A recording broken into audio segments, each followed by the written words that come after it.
돈을 버는 다양한 방법, 재테크 기사와 돈 되는 정보로 투자의 기준을 제시해주는 머니쇼 시작합니다. 간밤 뉴욕 증시 3대 지수 혼조로 마감했는데요. 전일과는 조금 다른 양상이었던 것 같은데 트럼프 대통령 지금 중동으로 순방을 떠난 상황인데 일단 뭐 투자 유치에 집중하면서 시장 자체는 좀 덤덤하다라는 평가가 나오고 있습니다. 네, 그렇습니다. 뭐 사우디아라비아, 카타르 등에서 네. 그야말로 삐까뻔쩍하게 트럼프 대통령 의전을 갖다가 준비했더라고요. 중동에서는 잘 맞춰주는 것 같습니다. 그간 트럼프 대통령의 발언과 관세 정책에 따라 움직이던 시장이었는데 크게 흔들 법한 소식은 없었고요. 다만 많은 지표들이 쏟아졌습니다. 맞습니다. 미국의 4월 생산자 물가지수 PPI가 발표됐는데 전월 대비 0.5% 오히려 하락했습니다. 5년 내 최대 폭의 하락인데요. 이 부분은 증시타임을 통해서 조금 더 지표의 해석이 좀 필요합니다. 전년 동기 대비 상승률도 2.4% 기록하면서 시장 예상치를 크게 하회했고요. 4월 소매 판매 전월 대비 0.1% 증가 이런 식으로 나타났습니다. 지표들이 시장에 큰 영향을 미치지는 못했고요.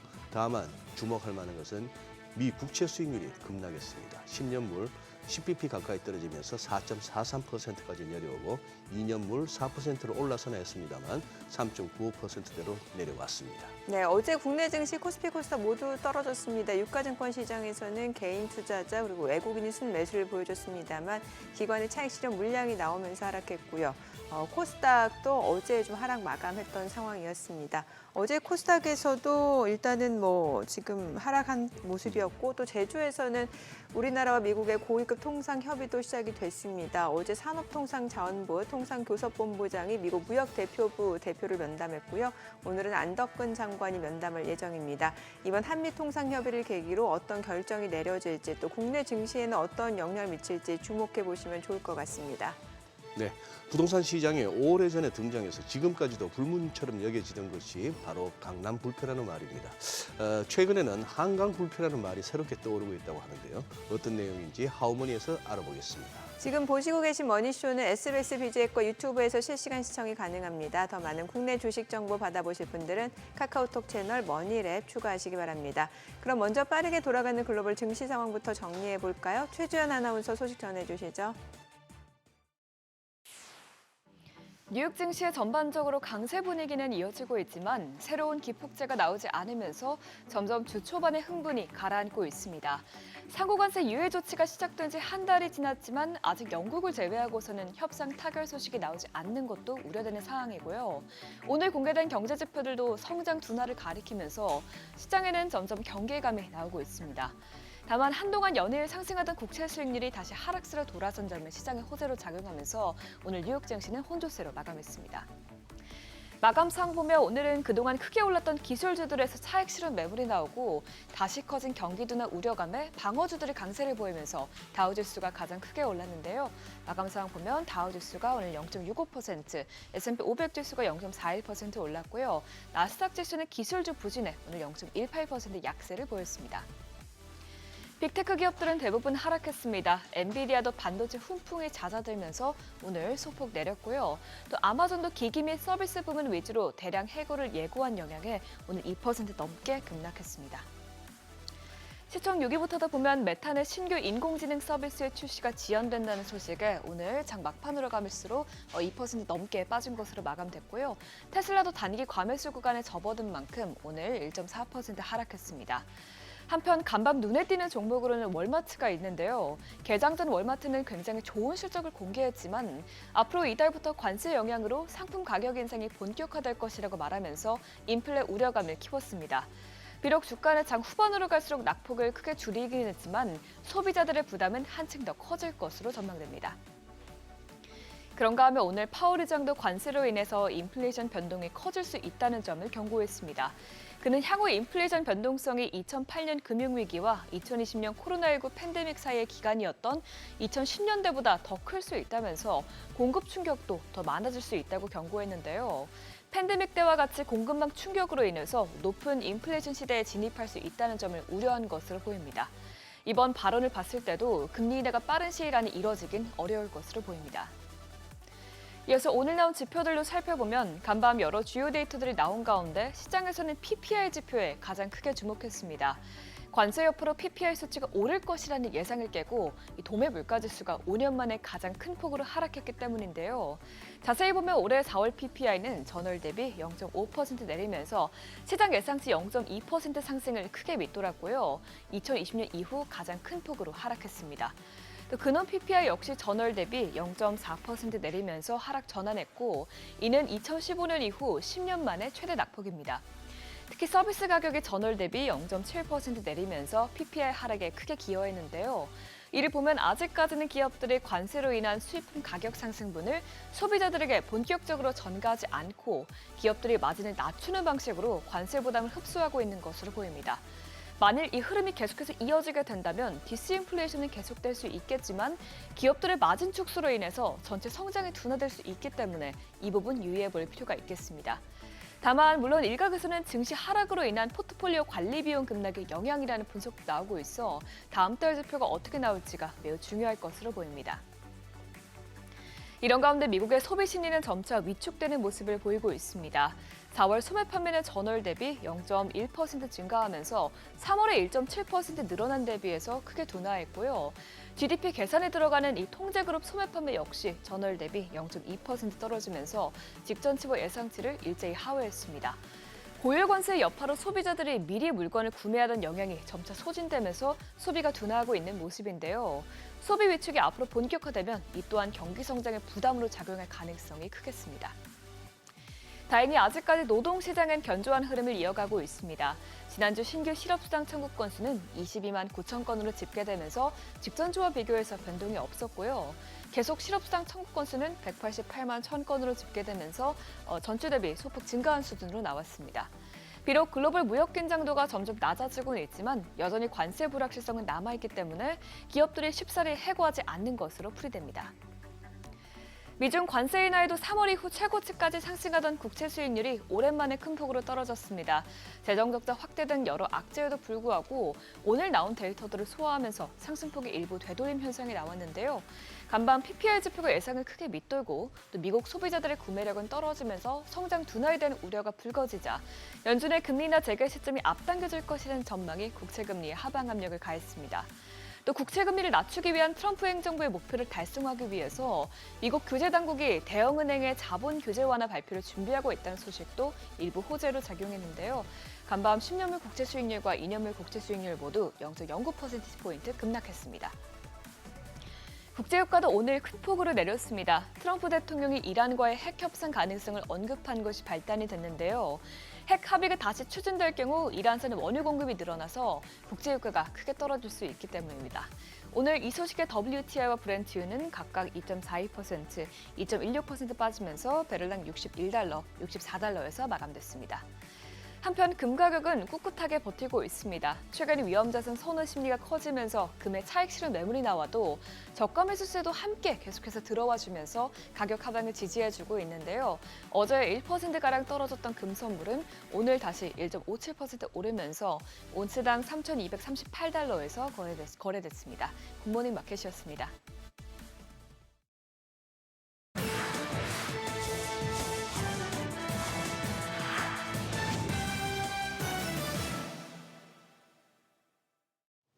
외신이 주목한 주요 이슈들 짚어보겠습니다. 먼저 AP통신입니다. 월마트가 깜짝 실적을 올리고도 이달부터 가격을 올리겠다 밝혔습니다. 미중 무역 전쟁과 경제 불확실성이 커지면서 내린 결정인데 저가 정책을 고수해온 월마트마저 더 이상 관세 충격을 흡수하기 어렵다는 신호를 보낸 겁니다. 회사 측은 연간 매출 가이던스는 유지했지만 현재 분기에 대한 구체적인 전망은 제시하지 않았는데요. 월마트가 가격을 올리게 되면 홈디포, 타겟 같은 경쟁 업체들도 가만히 있을 수 없고 결국 소비자 부담 증가로 이어질 가능성을 배제할 수 없습니다. 이에 외신들은 미국 경제 바로미터로 불리는 월마트가 좋은 성적을 내고도 더 많은 관세 피해를 경고하는 건 불길한 신호로 해석된다 짚었습니다. 관세로 골머리를 앓는 건 애플도 마찬가지입니다. 이 비용을 줄여보기 위해 최다 생산 기지인 중국을 떠나 인도로 거점을 하나둘 옮기고 있는데 트럼프 대통령이 딴지를 걸고 나섰습니다. 왜 미국으로 오지 않느냐 팀쿡 CEO에게 직접 따져 물었는데요. 그간 중국에 지은 수많은 공장들도 수년간 참고 봐줬다. 인도에 공장을 짓는 데는 관심 없고 안방인 미국에 생산시설을 지어달라 압박했습니다. 이렇게 노골적으로 불만을 나타내면서 애플이 인도 대신 미국에 투자해야 한다며 구체적인 세부 내용 없이 미국 생산을 늘릴 것이라고 주장했는데요. 애플은 이 같은 압박에 미국에 5천억 달러를 투자하겠다 밝히면서도 이 수년 내로 전 세계에서 생산되는 아이폰 4대 가운데 한 대는 인도에서 만들겠다는 계획입니다. 블룸버그는 중국 시장에서 고전하고 있는 스타벅스 소식 눈여겨봤는데요. 현지 업체들과의 경쟁에서 밀린 끝에 지분 매각 가능성까지 검토하고 나섰습니다. 보도에 따르면 여러 옵션들이 검토되고 있는 가운데 사모펀드, 기술기업 등과 접촉해온 것으로 전해졌는데요. 만약 성사될 경우 거래 규모는 수십억 달러에 이를 것으로 보입니다. 스타벅스는 올해 3월 말 기준 중국에 7,700개 이상의 매장을 보유하고 있는데 의욕적으로 사업을 확장해왔지만 루이싱 커피 같은 현지 업체들에게 크게 밀리면서 결국 매출 1위 자리를 내어주는 등 고민이 깊습니다. 밤사이 나온 빅딜 소식도 한번 살펴보죠. 딕스가 풋라커를 24억 달러 인수하기로 합의했습니다. 이 소식에 양사의 주가는 희비가 엇갈렸는데 딕스는 15% 가까이 빠졌고요. 풋라커는 80% 넘게 폭등했습니다. 이번 결정은 트럼프 관세 충격에서 살아남기 위한 몸부림으로 보이는데 양사의 주가는 공급망 충격에 마진이 급격히 쪼그라들 것이란 우려에 그간 급락세를 타왔습니다. 눈길이 가는 건 주요 판매 위탁 고객 중 하나인 나이키가 이번 거래 최대 수혜주가 될 것이란 분석이 나오는데요. UBS는 나이키의 브랜드 비중이 딕스 전체 매출의 30% 이상에 달할 것으로 예상하면서 부진을 끊고 회복 흐름을 끌어올릴 수 있는 계기가 될 수 있다 진단했습니다. CNBC는 코인베이스 소식에 주목했습니다. 미 증권거래위원회가 회사의 사용자 데이터 과장 집계 여부에 대해 조사에 착수했는데요.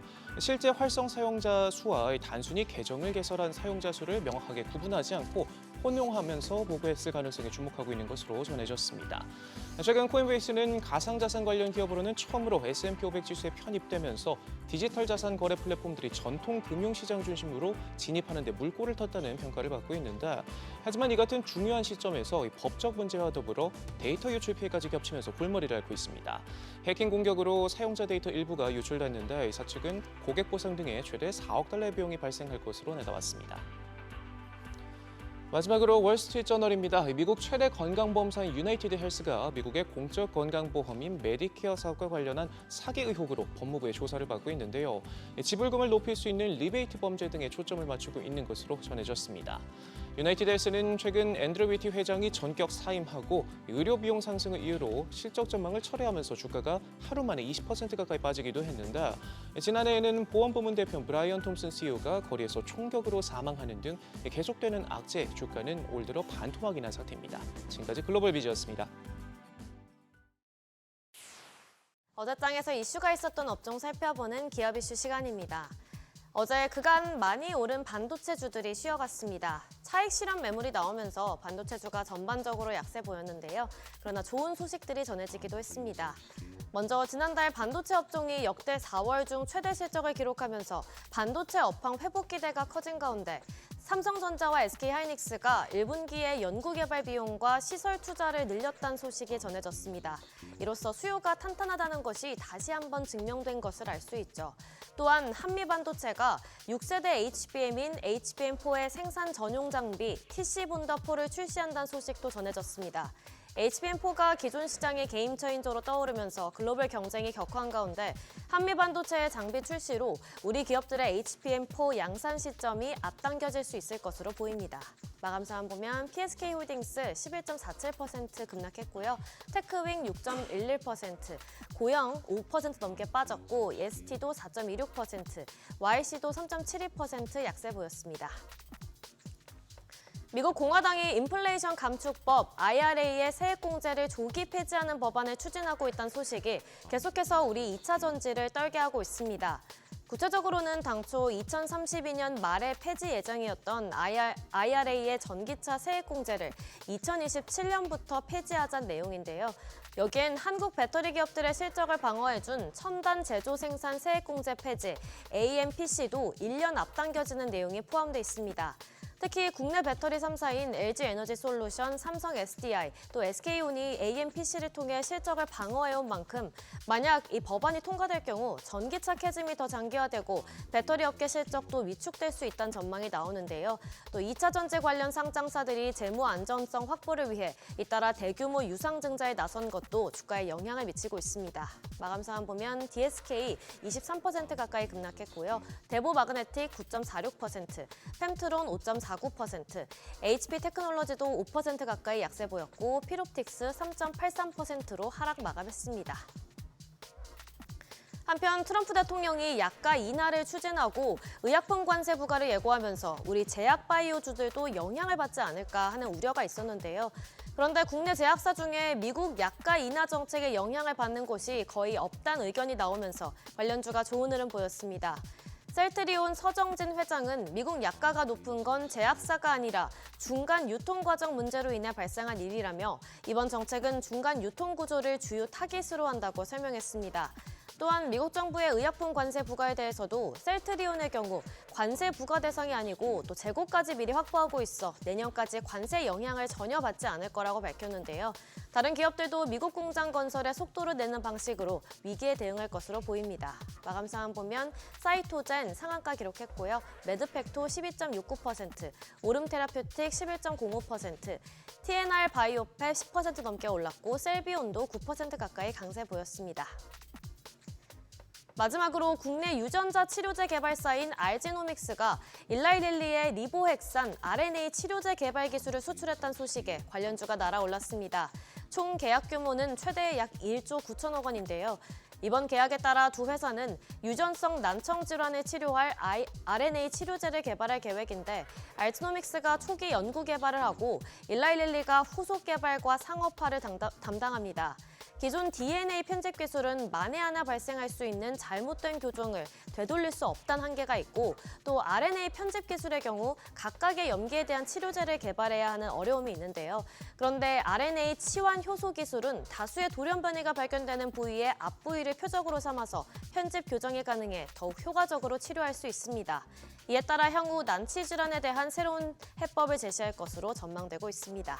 마감 상황 보면 파루 상한가 기록했고요. 진바이오텍 15.14%, SK케미칼 8% 넘게 올랐고 진원생명과학 7.39%, 차백신 연구소도 6% 가까이 강세 보였습니다. 지금까지 어제장 이슈 전해드렸습니다.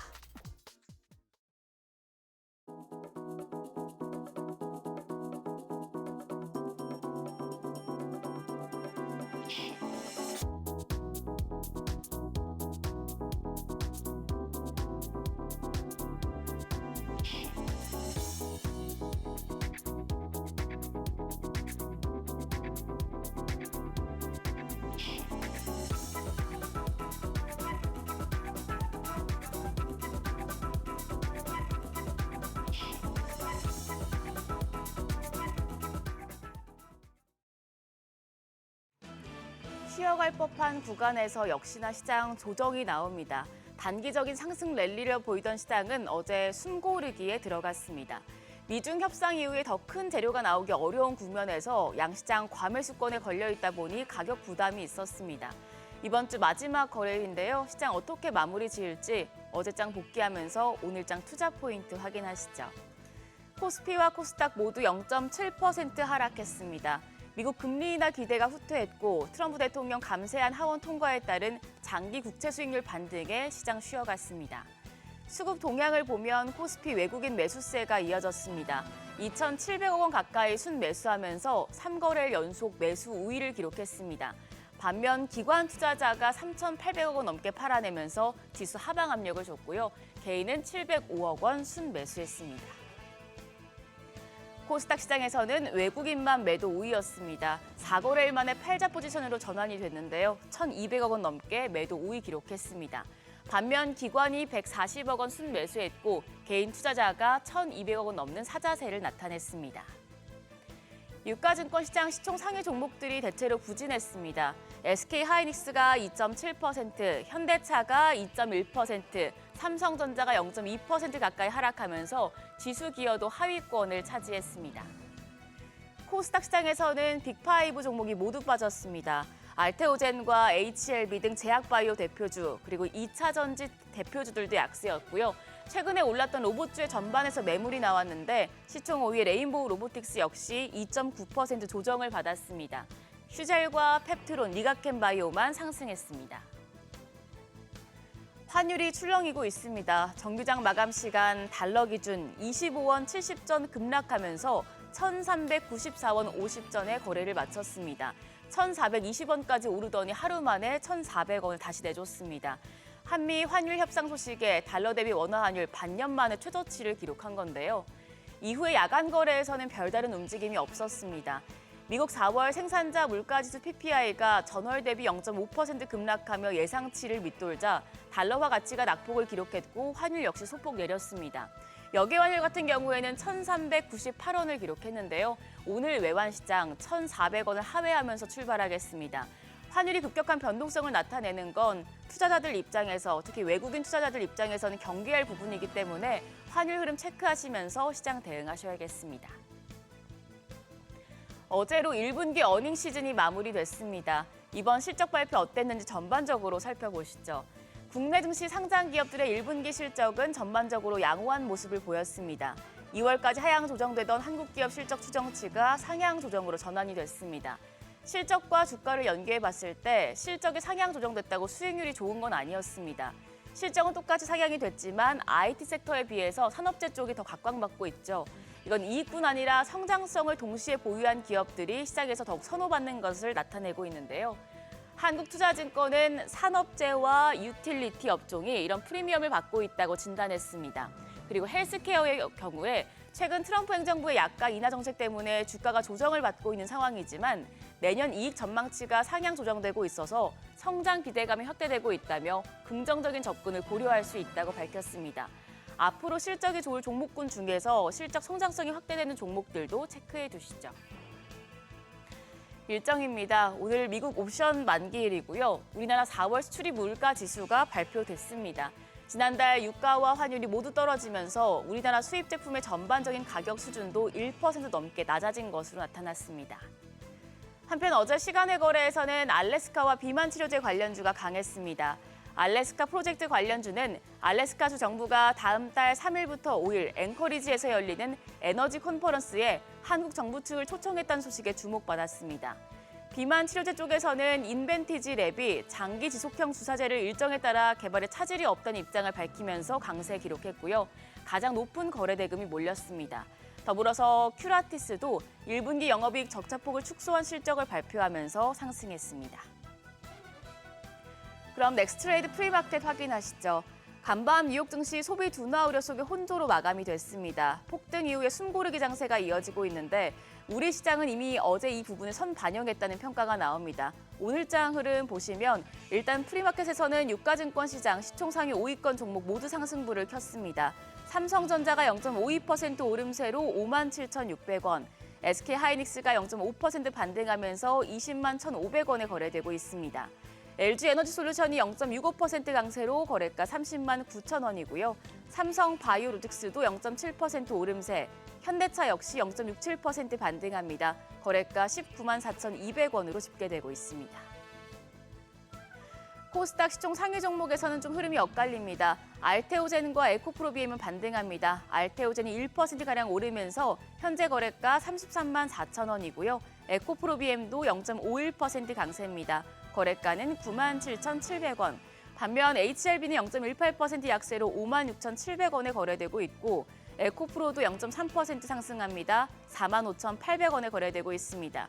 레인보우 로보틱스는 추가적인 조정을 받습니다. 0.5% 약세로 현재 거래가 30만 원 선 밑돌고 있습니다. 29만 9,500원으로 집계됩니다. 여기까지 프리마켓 점검했습니다. 어닝 시즌이 마무리된 가운데 뚜렷한 호황제가 없습니다. 이런 가운데 환율이 너무 올라도 또 너무 떨어져도 걱정인데요. 높은 환율 변동성이 국내 증시 투자 매력도를 반감시킬 수 있어서 오늘도 환율과 수급 상황 예의주시하시면서 시장 대응하셔야겠습니다. 지금까지 어제장 오늘장이었습니다.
네, 현재 시각 8시 27분 향해 갑니다. 지금 보시고 계신 머니쇼는 SBS BJ과 유튜브에서 실시간 시청이 가능합니다. 특히 SBS BJ 다운로드 받으셔서 시청하시면 다양한 정보 확인해 보실 수 있고요. 더 많은 주식 정보 원하시는 분들은 카카오톡 채널에서 머니랩 검색하셔서 친구 추가하시면 됩니다. 지금 트럼프 대통령 굉장히 바쁜 일정을 소화하고 있죠. 사우디아라비아 또 카타르 이번에는 또 아랍에미리트까지. 아랍에미리트에서도 빅딜 소식 나오고 있고 예. 이 가운데 시장은 그래도 조금 잠잠한 분위기가 연출이 되는 것 같아요. 다우 좀 떨어졌던 종목들이 올라왔는데 앞서 소장님 말씀해 주셨던 중요한 경제 지표들 발표가 됐잖아요. 예. 그러니까요.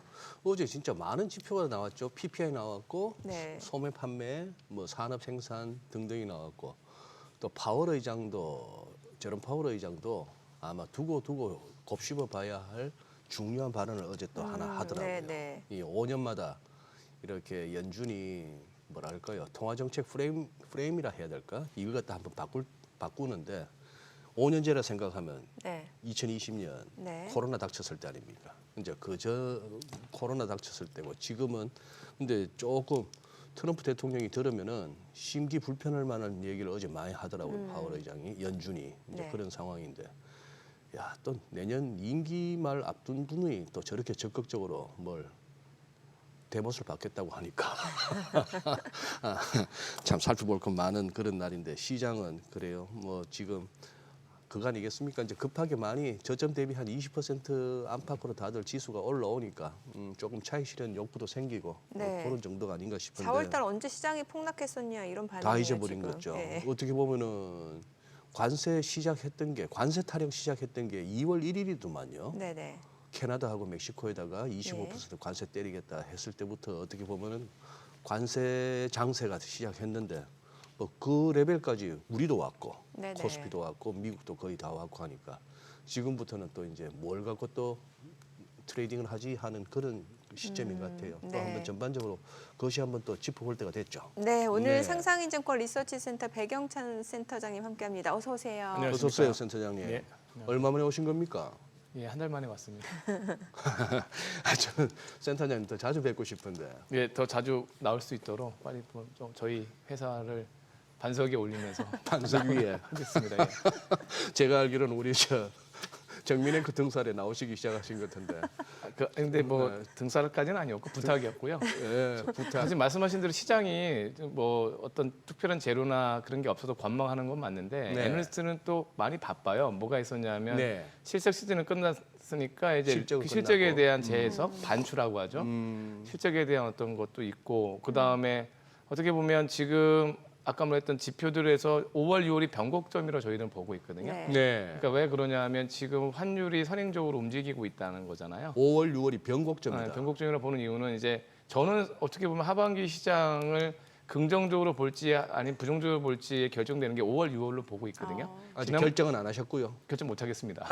결정할 수 있는 정보를 뭐 미국 정부라든가 트럼프 대통령이라든가 우리나라의 대선이라든가 예. 이런 게 아직 다 결정이 안 돼서 결정을 할 수는 없고요. 확률적으로는 어느 정도 확률은 있을 거고요. 근데 다만 그 결정은 좀 아마 5월, 6월 말 7월 초는 증시가 색깔을 가질 거라고 좀 보고 있어요. 네. 예. 근데 저는 개인적으로는 지금 현재 노출된 정보를 가지고는 긍정적인 가능성이 있다고 보고 있거든요. 네. 그 첫 번째 증거가 이제 환율에 대한 부분이죠. 이게 지금 환율에 대한 부분이 여러 가지 논의가 있겠지만 예. 미국의 달러 약세 가능성이 있기 때문에 원화가 강세가 상대적으로 되고 있다고 좀 보고 있거든요. 미국의 달러 약세 가능성이 있기 때문에. 예. 그러니까 원달러 환율이 조금씩 1,420원에서 어저께 1,300 오늘 1,390원 네. 네. 이렇게 한 게 사실 우리나라의 수출 지표라든가 이런 게 당장 좋아지진 않을 거 아닙니까? 네. 아하. 그렇잖아요. 반도체 예, 자동차가 예. 갑자기 좋아질 건 없을 거잖아요. 그러면 결국 상대적인 어떤 환율의 약세가 우리에게 상대적인 강세가 온 거니까. 근데 달러의 약세라는 게 어떻게 해석하기에 따라 다른데 경기 침체 때문에 올 수도 있고 미국의 경기 침체 네네. 때문에 아니면 트럼프가 원하는 게 달러 약세예요. 네. 아시지 않습니까? 오히려 달러 약세 장기적으로 미국의 어떤 경제 호황이 된다고 보고 그래서 그렇게 본다고 하면 저희 나라 입장에서는 기본적으로 좋은 신호를 받아들인다는 거고요. 그러니까 달러의 약세, 원화의 상대적인 강세. 예. 두 번째는 결국 미중 관세에 대한 네. 협상인데 네. 저는 개인적으로 중국 쪽에 유리하게 협상이 마무리될 가능성이 있다고 보고 있습니다. 아, 그러니까 중국 쪽에. 지금 환율 적용 뭐 90일 유예를 했고 네. 중국의 관세 중국은 미국산은 10% 관세하고 그다음에 미국은 중국산은 뭐 40% 50% 관세하기로 낮춰줬지 않습니까? 네. 물론 90일 뒤에 다 재협상을 해서 결론을 내겠지만 아마 조금 더 긍정적인 방향으로 협상이 끝날 가능성이 있다고 봐요. 왜냐하면 이미 발을 한번 후퇴를 했지 않습니까, 미국이? 네, 네. 그 얘기는 여러 가지로 지금 증시라든가 미국의 소비 지표가 안 좋게 나오기 시작했기 때문에 뭐 앞서 말씀 주신 것처럼 월마트도 지금 물가 올리겠다고 얘기하고 있는 네, 거니까 네. 생활 필수품에 대한 물가 오르는 거는 결국 지지도 하락이기 때문에 일정 부분은 저는 관세가 조금 좀 지금보다는 좀 좋은 방향으로 갈 가능성이 있다. 그렇기 때문에 하반기 한국 증시에 대해서 조금 더 긍정적으로 볼 가능성이 있다고 보고 있고요. 근데 아직 다 끝나진 않았죠. 여러 가지 변화, 대선이라든가 트럼프 순방 후에 코멘트라든가 남아 있긴 한데 저는 현재 갖고 있는 시장의 어떤 여러 가지 아주 작은 지표들은 저는 긍정적으로 보고 있습니다. 상반기보다 하반기가 좀 더 긍정적일 수 있다고 보고 있습니다. 그렇게 보신다. 그러면은 긍정적으로 보신다면은 하반기 즉 연말쯤 갔을 때 네. 우리가 최근에 봤던 뭐 미국도 그렇고 우리 코스피도 그렇고 최근에 봤던 전고점은 다 열 수 있다고까지도 보시는 거예요? 제가 자료를 좀 보고 저희가 네. 하반기 네, 전망 네. 저희 증권은에서 뭐 결론부터 이런 말씀을 드리는 네. 게 좋을 것 같아서 하반기 저희가 전망 하반기 벌써 증시 나왔다고요? 전망을 했습니다. 오. 그래서 자료 잠깐 보시면 예. 저희가 오늘 갖고 온 자료도 저희가 5월 첫 주에 발간한 하반기 증시에 대한 네. 전망 자료입니다. 저기 제가 써드렸지만 저기 중간에 두 번째 줄 보시면 하반기 증시 전망에서 2025년 하반기 코스피 레인지는 저희 3분기는 조정폭을 봤기 때문에 바텀 2,300으로 봤지만 하반기는 저점을 2,450이면 PBR 0.95배 이상으로 올라간다고 보고 있고요. 그리고 상단까지는 뭐 조심스럽지만 2,800까지도 갈 수 있다고 보고 있어요. 그것은 여기 그림 14번에 보시는 것처럼 트레일링 이익을 가지고 본 저희 코스피의 PBR 밴드 차트로 봤을 때 적어도 지금 하단은 0.9배 이상에서 지지를 받아야 되고요. 0.9배 이상에서. 네. 왜냐하면 역사적으로 여기 숫자로 보시면 0.8배라든가 0.85배는 코스피 그 코로나 사태라든가 우리가 통제할 수 없는 이벤트가 있을 때 0.9배 이하로 됐던 거고요. 네. 통상적으로는 0.9배 이상에서 지지를 받고, 근데 다만 상단은 어떻게 되냐면 내년도나 아니면 우리가 갖고 있는 주력 제품들의 수출 증가율을 감안했을 때는 1배에서 1.5배 사이에 있을 것이라고 보고 있어요. 그러니까 1배를 쉽게 넘지는 못할긴 하겠는데 그러다 보니까 2,800, 3,000까지는 잘 모르겠지만 4분기 2,800포인트까지 갈 거라고 보고 있습니다. 아니 우리가 매번 저희 PBR 가지고 얘기하면서 적어도 코스피 PBR이 0.8 정도 가면은 뭐 눈 질끈 감고 사도 된다. 뭐 이 정도까지 나오는데 네, 예. 미국 같은 경우는 PBR로 따지면 어느 정도 나오나요? 미국 같은 경우는 PBR 저희보다 한 2배 정도 높다고 보면 될 2배 것 정도 같습니다. 높다? 그러니까 기본적으로 S&P 500도 PBR은 한 2배 이상 되고 있고요. 시장 네. PBR. 나스닥은 뭐 이미 뭐 PBR로도 5배 이상 가는 경우 종도 있기 때문에 PBR로 잘 얘기는 안 합니다. 그쪽은 이런 예, 개념으로 안 이런 개념을 따지겠죠. 접근하지는 않고 있죠. 어떻게 보면 우리가 하도 못 가니까 저거라도 갖고 와서 아니 뭐 그런 것도 있지만 저희가 정통적으로 미국과 예. 체질이 좀 다른 건 있지 않습니까? 잘 아시는 미국은 제조업 기반이 없는 나라예요. 예. 아쉽지만 그러니까 예. 소프트웨어라든가 아니면 기본적으로 서비스 쪽의 상품인 거고 지금 제조 기반들은 중국과 한국, 일본으로 나눠져 네네. 있잖아요. 그러니까 네. 제조업에서는 결국은 큰 유형 자산이 있는 거 아닙니까? 회계적으로 네. 보면 예. 이런 설비들, 예. 이런 설비들이 기본적으로 가치가 반값 이상 이하냐 이건 상당히 의미가 있는 거지 그러네요. 않습니까? 그러네요. 그래서 PBR 개념을 많이 했던 거고 저희도 이제 과거에 2000년부터 2010년에 한국 증시가 랠리를 했을 때는 PER도 했기도 했었고요. 네. 2000년 초반에 PEGR이라고 뭐 옛날에 예. 했던 사회자님께도 뭐 그때 당시에 현재 계시다겠지만 어닝이 워낙 빨리 느니까 우리가 알고 있는 네이버나 카카오 전에 게임 업체들, 웹젠이라든가 이런 닷컴 기업들 같은 경우는 PEGR이라고 해서 어닝 그로스 레이스로 또 예. 하기도 했던 예, 이런 그래요. 어닝이 안 나오니까요. 예, 맞아요. 뭐 어닝이 안 나오니까 그런 식으로 성장을 많이 봤던 시기도 2000년 초반에 있었죠. 아유 그 2차 전지 초반에 그 PEG 개념 PEGR이라고 있었고요. 예, PEGR 그거 좀 어떻게 먼저 안 사람들은 그거 모르는 사람을 얼마나 바보 취급하면서 공부 좀 하고 다녀라 했다가 다 물렸죠. 뭐 아주 뭐 심한 개념은 아닌데 뭐 그렇죠. 뭐 대단한 것도 아닌데 예. 네. 그래서 뭐 다시 말씀드리면 우리나라의 시장 지수에서 현재로서는 네. 유형 자산과 제조업 기반의 자동차 반도체를 갖고 있는 나라에서는 PBR 보는 게 타당하다고 보고 있고 그렇습니다. 다만 말씀 듣고 보니까 그러네요. 다음에 무슨 조정을 어디까지 받을 거냐는 건 달라요. 왜냐하면 우리나라가 정말 죄송한데 구군이 세했고 만약에 정말 계속 경쟁이 없어진다면 하단은 PBR 0.7배까지 떨어질 수 있다고 보는데 네. 사실 그건 아닌 것 같아요. 그러니까 중국의 위협은 시장의 위협이고 우리나라의 기술이나 그러니까 많은 분들은 많이 우려하시죠, 사실은. 근데 객관적으로 보면 산업을 이렇게 멀리 떨어져 보면 중국이 우리보다 앞설 수도 있습니다. 맞습니다. 네. 그러면 거꾸로 얘기해 보면 2차 전지가 중국이 100% 할까요? 제조를 그러지는 않거든요. 1등이 있으면 2등, 3등은 존재하지 않습니까? 저희가 1등 못한 게 아쉽지만 네. 그래도 2등, 3등의 가치는 또 부여받을 거니까 그러니까 아직은 PBR 0.7배, 0.6배로 가야 된다는 거는 난센스인 것 같고요. 네. 그래서 아직도 저는 0.9배까지가 바텀이고 그게 2,300, 2,270 이게 바텀이 아닌가라고 보고 있습니다. 트럼프의 뭐 관세 정책이라든지 우리나라의 정치적 불확실성이 여전히 있긴 합니다만 그래도 하반기는 더 나을 가능성이 있다라고 예, 말씀을 그렇게 보고 주시는 있습니다. 거고 그러면 지금 여러 가지 조금 매크로를 좀 점검을 해봐야 될 것 같습니다. 일단 뭐 간밤에 나온 지금 미국 쪽에서 생산자 물가지수 소매 판매 이거 해석이 굉장히 분분한 것 같습니다. 네. 이렇게 갑자기 떨어질 일이에요? 저도 뭐 사실 PPI가 생각보다 많이 빠진 거죠. 예, 예. 그러니까 소매 판매는 어느 정도 예상한 것 근데 같고요. PPI 네. 도매물가 지수가 이렇게 많이 빠질 거는 저도 예상을 좀 그러니까요. 못했어요. 예. 그러니까 이제 아마도 그런 것들이 아마 유가가 잘 생각해 보시면 3월 말 4월 초에 일시로 좀 떨어진 적이 있었거든요. 네. 잘 생각해 보시면 왜 WTI 유가가 70불 이상에서 유지하다가 갑자기 50불 초반까지 밀린 적이 한 번 있었고 뭐 에너지 가격이 약간 좀 떨어진 그런 에너지 쪽의 가격 하락이 일부 영향을 준 것 같고 그러면서 그 외에 어떤 서비스 물가나 이런 것이 일시적으로 뭔가 영향을 준 것 같아요. 해석이 좀 필요한 것 같고요. 네네. 간밤에 발표돼서 그걸 브렉다운을 하진 못해서 좀 송구하지만 기본적으로 제 개인적 생각은 아마 3월 말 4월 초에 있었던 에너지 가격의 변동이 조금 영향을 줬을 가능성은 있다. 왜냐면 그때 에너지 변동 폭이 좀 컸었거든요. 네. 그리고 나서 뭐 주거비, 렌트비라든가 뭐 일정은 있겠는데 근데 이제 저희가 보기에 PPI 하락한 거 어떻게 보면 좋게 볼 수도 있는 거죠. 네. 원래는 물가를 안정적으로 간다는 의미고 그러면 금리에 대한 부분도 긍정적으로 돼야 되는데 이게 또 꼭 좋지도 않게 이게 스태그플레이션 문제 때문에 그런 거죠. 경기 둔화. 그러니까 경기 둔화를 우려돼 경기 둔화에 대한 부분, 그러니까 예. 생산자들 스스로가 생산을 덜하거나 네. 재고를 생산을 덜해서 재고를 판매해 버리고 그러면서 도매 판매 물가지가 떨어졌을 가능성도 배제할 수는 없으니 어떻게 보면 시작이잖아요, 그게. 그렇죠. 그래서 그런 우려는 좀 있는 거니까 PPI가 먼저 빠진 다음에 소비자 판매액이 더 후행적으로 빠지는 이런 현상이 나올 가능성이 있으니 그게 좀 우려스럽다 이렇게 봤었던 거죠. 근데 센터장님 방금 말씀하신 대로 이제 밤사이 나온 거고 지금 이제 세부적으로 이제 다 뜯어보시기에는 조금 시간적으로 한계가 있었는데 네. 저는 우선 이 자체를 갖다가 어떻게 받아들여야 되는지 말이죠. 예를 들어서 헤드라인 PPI가 네. 전월비 마이너스 0.5%예요. 예. 오, 시장에서 예상은 플러스 0.2%일 거로 그렇죠. 봤는데 마이너스 0.5%. 그런데 문제는 앞선 3월치를 갖다가 수정을 하는데 애초에는 마이너스 0.4%라고 했던 거를 그냥 0%로 0.4%포인트 그냥 상향 조정을 해버렸어요. 네. 또 그것도 마찬가지죠. 소위 그 근원이죠. 식품 에너지 제외한 거.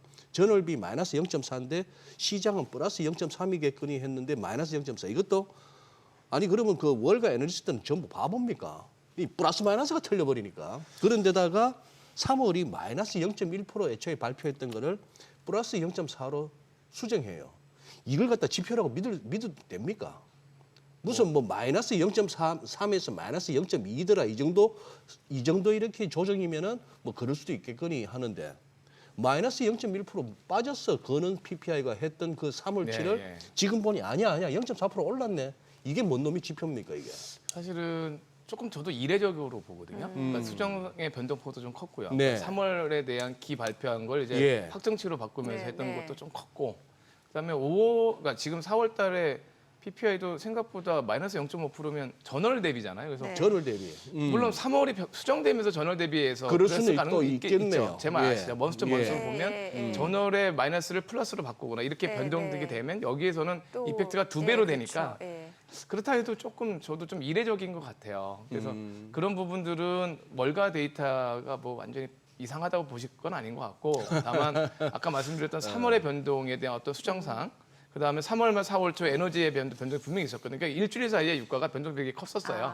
잘 생각해 보시면 3월 말 4월 초에 70불 내외하던 유가가 한 4일 연속 하면서 50불, 53불까지 빠진 적이 있어요. 그래서 또 그 다음 주에 또 올랐거든요. 예. 생각해 보세요. 60불 중반까지 또 올랐잖아요. 예. 그러니까 그런 변동이 좀 단계에 있다 보면, 그러니까 유가는 계속 안정적으로 먼스 투 먼스로 전월 대비해서 1, 2% 바뀌던 유가가 네. 사실 3, 4월에는 10%, 15%, 20%씩 바뀐 거였거든요.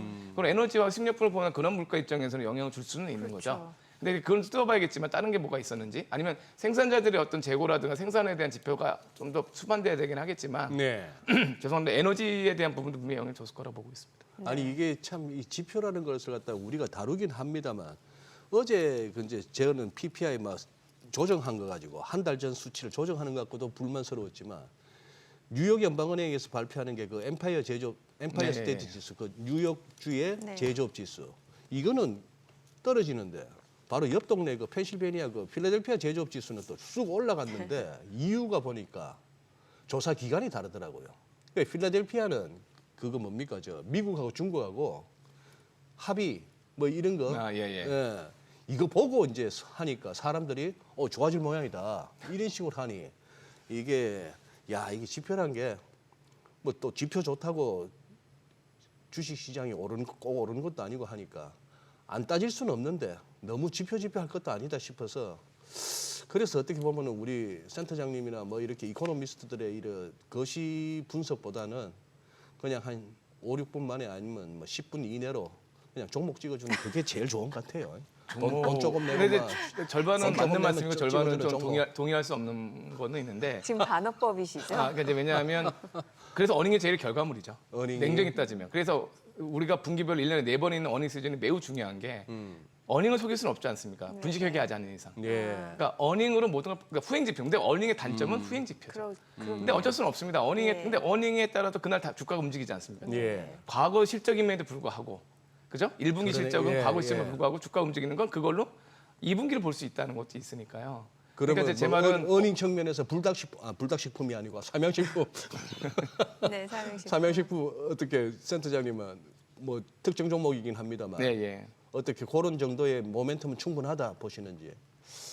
사실은 제가 삼양식품 이익까지는 뜯어보지 못해서 예, 제가 예. 그거를 말씀드릴 수 없는데 제가 뜯어본 누들이 화학하고 정유하고 화학, 정유. 네. 일부 그 IT 기업들을 살펴보면 저희 일단 기본적으로 저희 IT 담당자들하고 얘기해보면 네. 삼성전자, 하이닉스의 이익의 질은 결론적으로는 당분간은 하이닉스 체인의 쪽의 이익의 질이 더 좋을 거라 보고 있어요. 아하. 그러니까 하이닉스와 관계된 전후방 기업들. 예.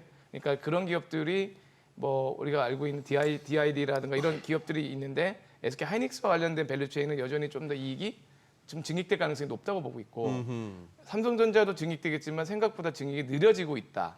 생각보다 조금 덜 나올 것이다 보고 있어요. 그래서 그 차이는 좀 존재하고 있고 그다음 두 번째로 화학하고 에너지 같은 걸 봤을 때 재밌는 거는 제가 한번 그때 한 달 전에 얘기 드렸는데 네. 저희가 이 애널리스트도 사람이잖아요. 예. AI가 아니다 보니까 예. 보통 1분기 실적 추정은 언제쯤 했을까요? 3월에 했겠죠. 3월이나 4월 초에 했겠죠. 예. 근데 그때 증시가 별로 안 좋았어요. 네. 그리고 그랬죠. 에너지 자연 3월 네, 왜냐면 네. 2월부터 관세 정책 나와서 예, 뉴스도 좀 예. 안 좋은 뉴스 많았고 그래서 3월, 4월 추정할 때 보수적으로 추정했습니다. 그러니까 결국은 뭐냐면 화학이나 에너지 기업들 LG화학이라든가 NG엔솔이라든가 SK이노베이션 같은 경우는 낮아진 어닝보다는 다 잘 나왔어요. 근데 주가가 많이 안 간 이유는 어닝을 낮게 했기 때문에 어닝을 잘 맞춘 건 좋았지만 그러니까 낮아진 이익보다 2분기가 더 많이 또 늘 것 같지도 않으니 그래서 그러니까 결론은 뭐냐면 어닝은 기본적으로 만족스러웠다 화학 종류는 하지만 눈높이를 낮췄던 것 뿐이지 어닝 모멘텀이 있지는 않았다. 어닝 모멘텀이 있지 않았다. 그러니까 대한민국에서 제가 봤을 때 어닝으로 모멘텀이 있었던 건 한 두세 개 정도 업종인 것 같아요. 첫 번째는 지금 최근에 나오는 에스테틱이나 화장품 업체들. 네, 네. 뭐 예를 들어서 어저께도 나왔던 기업名갑자기 기억 안 나지만 모 화장품 기업 같은 경우는 사상 최대 매출을 했거든요. 네. 그리고 우리가 에스테틱, 파마리스트, 슈젤 같은 뭐 의료기기, 네. 의료기기 업체들은 계속 어닝이 전분기 대비 전년도에 계속 증액되고 있는. 예. 왜냐면 지역별로 이제 사용자들이 느니까요. 중동 아하. 지역까지 이제 침투하니까. 그런 식으로 해서 화장품 에스테틱은 어닝이 모멘텀이 있었다고 보고 있고 두 번째 보는 거는 이제 저희가 보는 건 방산기계 쪽이죠. 뭐 방산기계 쪽은 어닝이 예상보다 막 좋진 않았어요. 그냥 네. 부합한 기업도 있고 좀 떨어진 기업도 있는데 전반적으로 만족스러웠고 추가적인 수주라든가 이런 기대가 계속 있다. 그래서 뭐 점수로 따지면 화장품 에스테틱은 95점이면 방산은 85점, 뭐 90점 그 사이. 그리고 이제 또 하나 굳이 얘기하면 아까 말씀드렸던 것 중에 우리가 소프트웨어 쪽으로 자꾸 가게 되는데 엔터레저 카지노 이런 기업들이 있습니다. 좀 뭐 단기적으로 보면 뭐 최근에 약간 주목받았던 게 롯데 관광개발이라든가 네. 그런 기업들이 예, 뭐냐면 예. 이제 카지노 업체들이잖아요. 사실은 이게 경기가 안 좋은데 카지노 주가가 왜 가야 되는지 잘 모르겠습니다만 여하튼 엔터, 레저, 카지노처럼 소프트웨어적인 한국 기업들이 주가가 계속 많이 올랐던 것도 사실입니다. 그다음에 제약바이오, 그러니까 어닝에즈는 이 순서로 좀 갔던 것 같고 하반기에 그럼 이게 바뀔 거죠. 제일 고민스러운 건 이제 변곡점이 되면 결론적으로 네, 말씀드리고 싶은 거는 대한민국의 주력은 자동차하고 반도체예요. 예. 근데 이제 이게 실적은 나올 수 있는데 주가로서 반영할 거냐? 그거는 좀 보수적으로 보고 있어요. 아직까지는. 그러니까 자동차 쪽의 판매량이 그렇게 많이 줄 거라 보지는 않지만 물론 관세 때문에 일부 영향이 있겠지만 결국 현대차의 품질이라든가 브랜드력으로 봐서는 뭐 그렇게 크게 이익이 감익될 것 같지는 않습니다. 근데 그렇다고 증익이 많이 되지는 않을 것 같거든요. 그러다 보니까 아까 말씀드린 삼성전자라든가 현대차 같은 대한민국 대표 기업들의 실적이나 어닝 모멘텀은 하반기에도 조금 그렇게 크지는 않을 것 같고 그러다 보니까 아까 말씀드렸던 어떤 소프트웨어적인 기업들, 그러니까 말씀드렸던 화장품이나 에스테틱, 그다음에 뭐 바이오, 뭐 엔터네죠. 이런 기업들의 주가가 그리고 실적이 조금 더 좋아질 가능성이 있다라고 보고 있습니다. 네. 그러면 지금 여전히 불확실한 상황 자체는 이제 트럼프의 관세 정책이 뭐니 해도 제일 클 것 같은데 이게 90일 동안 그냥 유예된 거다 보니까 뭐 결국에는 이게 공급망 혼란이라든지 아니면은 뭐 경기 둔화라든지 물가 상승 압력 이런 쪽으로 이어질 수 있다는 우려는 여전한 거잖아요.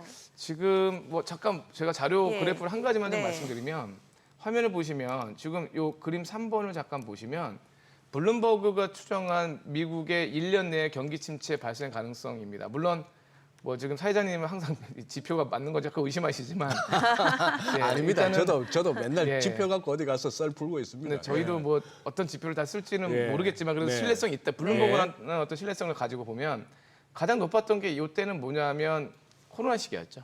그렇죠. 그때. 코로나 시기니까 예. 100%다라고 봤던 예, 거고요. 경기 침체 발생. 그리고 경기 침체가 나왔겠죠. 24년은 경기 침체율이 높을 이유는 없었는데 어떻게 보면 미국 대선이라든가 미국 자체 소비 심리 둔화 이런 영향을 주면서 사실 지금보다 경기 침체 가능성이 높다고 봤던 거거든요. 상당히 이것도 제가 보기에는 해석하기에 나름해서 결국은 그래서 이게 지금 경기 침체로 온 게 아닌가 생각도 들기도 하고요. 근데 지금 이 경기 침체의 가능성이 높다고 하는 건 내년 경기 침체 가능성을 네, 얘기하는 네. 거잖아요. 어떻게 보면. 그러니까 이거는 전보다는 낮아졌지만 조금 올라가고 있다. 근데 저는 아까 말씀드렸던 하반기를 조금 그래도 상반기보다 좋게 보는 건 네. 여하튼 불확실성은 해소될 거다. 시장이 제일 싫어하는 거는 실적이 나쁜 게 아니라 불확실성이거든요. 그렇죠. 예. 그러니까 이 오른 그래프가 멈추면서 옆으로 길 가능성이 있다는 거예요. 그러니까 이 경기 침체 발생 가능성이 더 올라가는 게 아니라 네. 경기 침체 발생 가능성이 있을 때는 주가가 안 가겠지만 여기 옆으로 길 땐 주가는 그래도 떨어지진 않을 가능성이 있으니 그렇게 해서 불확실성이 해소될 거라는 거고 또 하나는 그림 4번에 보시는 것처럼 미국의 GDP 성장률에서 당연히 안 좋죠. 안 좋은데 1분기 GDP에서 저희가 주목하는 건 네. 결론은 왜 이것이 과거 대비, 그러니까 그 전 분기 대비해서 안 좋게 보냐면 결국 여기 보시는 것처럼 개인 소비가 안 좋게 되고 있다. 이런 측면. 그러니까 수출, 특히 제일 안 좋은 건 이제 수출이 제일 안 좋은 거지 않습니까? 네, 네. 그러니까 지금 저희가 봤을 때 미국이 작년 재작년에 미장이라고 해서 대한민국의 많은 투자는 미국으로 갔었고요. 네.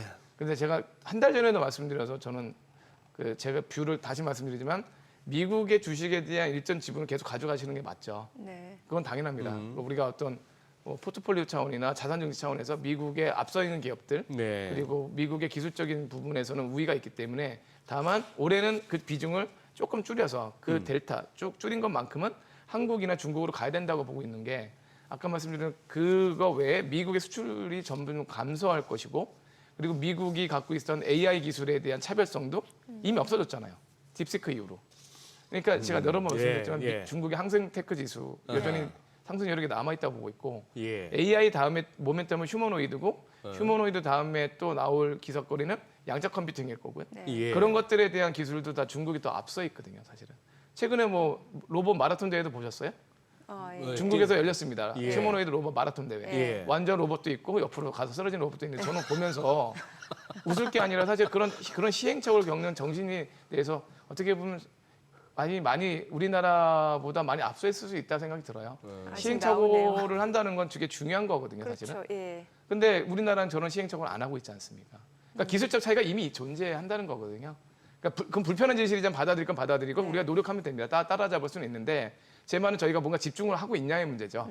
그래서 이런 항생 테크 지수의 어떤 로봇이라든가 아까 말했던 반도체, 그다음 아까 뒤에 말씀 양자 컴퓨팅은 우리보다는 조금 더 있기 때문에 미국에 있는 일정 지분에 대한 보유를 한국이나 중국 쪽에 투자를 오래 하시는 것이 좀 일부 필요하다라고 이제 보고 있는 겁니다. 저는 뭐 기업 측의 그 마음도 내지는 그 스탠스도 이해가 되는 게 지금 뭘 결정할 수 있겠습니까? 우리나라에서 네, 현 예. 시국에 예, 예, 아. 예. 현 시점에 네네. 뭐 그런 면도 있는데 이게 좀 길어진 게 좀 아쉽죠. 네.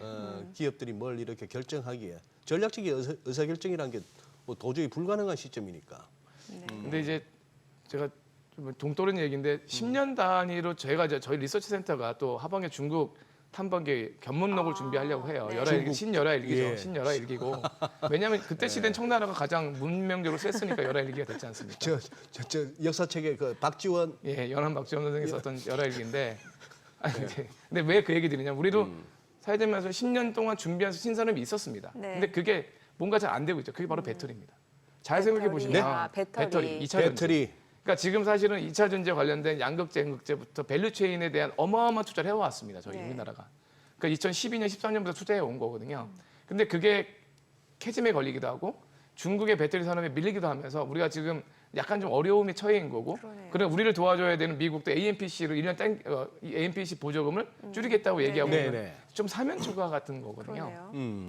또 기회는 있을 겁니다. 그래서 어떤 그러니까 자본가가 있는 거니까요. 그래서 지금 제가 말씀드리고 싶은 거는 우리는 그동안 노력을 해왔는데 지금 약간 캐즘에 걸린 건 맞고요. 네. 또 다른 또 시도를 또 해야 또 10년 뒤에 먹거리가 생길 거니까 기업마다 신수정 사업이란 말 이제 어느 순간 이제 잘 안 들려요. 네, 네. 예전에 뉴스에선 자주 나왔던 게 어떤 그룹의 신수정 사업, 네. 어떤 그룹의 신사업 이런 것들이 이제 계속 있었는데 그런 것들은 이제 많이 없어진 것 같은 생각이 듭니다.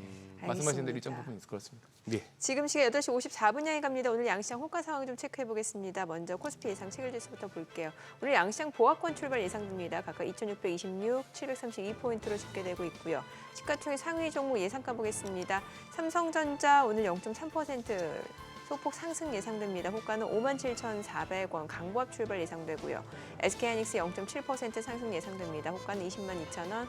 LG 에너지솔루션 보합 예상되고요. 그밖에 삼성 바이오로직스, 현대차도 보합권 출발 예상됩니다. 기아가 1%가량 하락 출발 예상되고요. 지금 호가는 91,100원. 이 가운데 하나 에어로스페이스 0.8% 하락 예상되고 삼성전자, 우선주 보합 예상됩니다. HD 현대중공업 0.9% 상승 예상되고요. 호가는 425,500원, KB금융 하락 출발 예상되고 있습니다. 코스닥 시가총액 상위 종목 예상 체결가 보겠습니다. 알테오젠 오늘 0.3%가량 좀 반등 시도할 걸로 보여집니다. 지금 호가는 332,000원이고 에코프로비엠은 0.5% 하락 예상되죠. HLB 강보합권 예상되고요. 호가는 56,900원, 에코프로 1% 하락 예상됩니다. 레인보 로보틱스가 0.3% 상승 예상되고 호가는 302,000원이고요. 휴젤은 0.8% 하락 예상됩니다. 예상가 347,000원, 펩토론 약보합 출발 예상되고요. 파마리서치 보합 예상됩니다.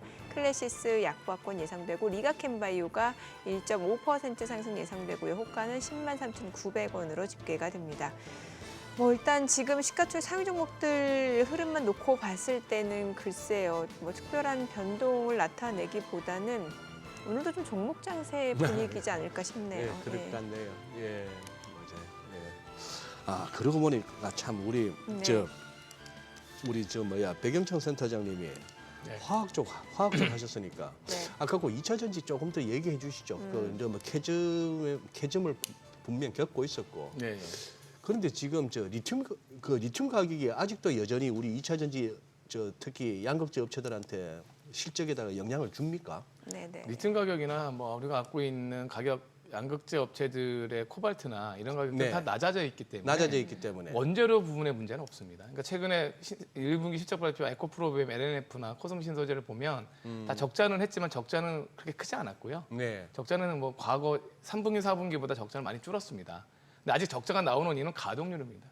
그러니까 원재료가 비싸서 그런 게 아니라 전지가 팔려서 자동차 회사의 완성된 배터리를 사가야 예. LG 엔솔도 가동을 많이 할 거 아닙니까? 네. 예. 그러니까 LG 엔솔이 가동이 많이 돼야 양극재를 사가지 않습니까? 예. 근데 양극재를 사갈 정도의 가동률이 안 나오는 거죠. LG 엔솔도 지금 평균 가동률이 50%가 안 되는 걸로 추정되고 있기 때문에 그러다 보니까 양극재도 가동률이 낮아진 거고 결국 그 제조업체라는 게 규모의 경쟁입니다. 이미 네. 고정비로 사람이나 기계는 다 들어와 버렸는데 가동률을 80% 이상 돌리지 않으면 규모의 경제가 안 되지 않습니까? 네. 그러다 보니까 적자가 좀 나온 거고요.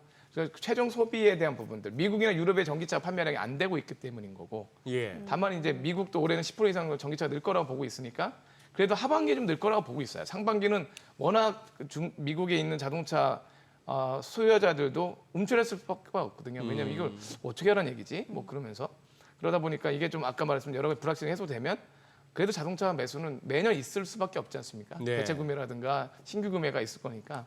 그래서 10% 정도 증가할 거로 보고 있고. 근데 다만 이제 중국은 계속 30-40% 증가하고 있죠. 예. 중국 내부적으로는 전기차만 쓰니까. 아하. 네. 그래서 우리나라가 전기차 쪽에서는 중국을 침투할 수는 없는 거고 오히려 중국은 또 수출하고 있는 거고 유럽으로. 예. 우리나라에도 꽤 전기차 들어와 있습니다. 중국 전기차. 네. 중국에 있는 뭐 그 BYD의 네. 전기차 이런 업체들 다 들어와 있기 때문에 그래서 중국에 있는 근데 다만 지금 갖고 있는 캐즘은 중국에 있는 일부 배터리 업체들도 실적이 좀 둔화되고 있다는 걸 말하고 있거든요. 양극재 업체나 이런 것도. 그러니까 견본적으로 아마 하반기에는 우리나라의 양극재 업체나 2차 전지 업체들이 가동률은 아마 3분기 말 4분기 초에는 조금 올라갈 거로 보고 있어요. 그리고 내년 상반기엔 조금 더 올라갈 것이다. 그러니까 평균 가동률로 보면 올해가 만약에 50%가 좀 안 된다고 그러면 내년에는 70%대까지 올라가지 않을까 상반기에 그렇게는 보고 있습니다. 근데 이 질문은 뭐 저도 조심스럽기도 하고 뭐 센터장님 뭐 그거 하시면 그거 했는데 워낙 많은 분들이 갖고 계신 종목이고 또 네. 최근에 굉장히 걱정이 많았던 금양 말입니다. 네. 거래 정지 풀리나요? 어떻게 글쎄요, 됩니까? 제가 거래 정지가 풀릴지를 뭐 예측하기는 좀 조심스럽고요. 근데 이제 뭐 조심스럽습니다만 뭐 지켜봐야 될 것 같습니다. 아, 제가 그래요? 어떤 걸 막 얘기하기가 좀 여러 가지로 저는 이제 아직 현직에 있는 예. 애널리스트고 또 그렇습니다. 제가 거래소에 또 뭐 죄- 입장이 있으실 거니까요. 죄송합니다. 제가 막 함부로 뭐 하기가 좀 쓸데없는 질문을 제가 했습니다. 아니 아닙니다. 예, 예. 예. 아니 앞서서 그 미국 GDP 성장률 얘기 좀 더 여쭤보고 싶은데 사실 지금 트럼프는 이제 대규모 감세 정책을 준비하고 있는 상황이잖아요. 예, 예. 그러면 이거는 사실 미국인들 입장에서는 또 좋아할 만한 소식이고 이게 또 수요로 이어지게 되면 이게 또 선순환을 기대할 수도 네, 있는 예, 거잖아요. 이거에 대해서는 어떻게 보세요? 그러니까 지금 말씀드린 대로 그 뭐 제가 아까 화면을 보고 예. 말씀했지만 지금 트럼프의 주요 정책이 서로 상충된다는 겁니다. 잘 서로, 지켜보시면 상충. 무역 정책, 이민 정책, 재정 정책 아까 사회자님 네. 말씀대로 감세는 좋은 거죠. 네, 감세. 근데 반대로 장벽 세워서 인력 여기에 있어서 서비스를 제공하는 저가 히스패닉 계열의 사람들을 다 내보내고 있거든요. 그러니까 서비스 물가는 올라가고. 서비스 물가는 올라가고 네. 물가의 서비스 물가 되게 중요합니다. 그렇죠. 예, 그러다 예, 보니까 또 예. 잡아야 되는 건 유가는 또 낮춰라. 유가 낮추면 또 좋은 거 아닙니까? 예. 근데 소비가 활성. 그런데 문제는 유가가 낮아지는 대가로 또 달러는 낮아져라. 달러가 낮아지면 어떤 의미가 있습니까? 수입하는 물가들은 또 올라가는 거 그렇죠. 아닙니까? 수입 물가 상승이거든요. 예. 어떻게 보면. 그러니까 이거 양 상충되는 마지막 상충되는 건 뭐냐면 결론적으로 제일 중요한 이 관세 정책에 대한 부분들. 네네. 결국은 관세는 중국으로 들어오는 모든 품목에 대한 가격을 올리는 거고. 네. 그러면 그거는 또 물가 상승으로 이어져서 소비를 둔화시키지 않습니까? 예. 그러니까 지금 되게 좀 믹스돼 있어요. 믹스돼 있는데 그래도 사람들이 그럼 믹스돼 있으면 가만히 있으면 좋을 것 같지만 결론은 뭐냐면 관세는 가장 물가를 올릴 수밖에 없다. 뭐 감세보다 그러면 감세보다 센터장님, 관세 때문에 그 올라가는 얘기 물가 상승이 개장하고 좀 들어보도록 예. 하겠습니다. 오늘 국내 증시 그럼 확인해 보죠. 개장합니다.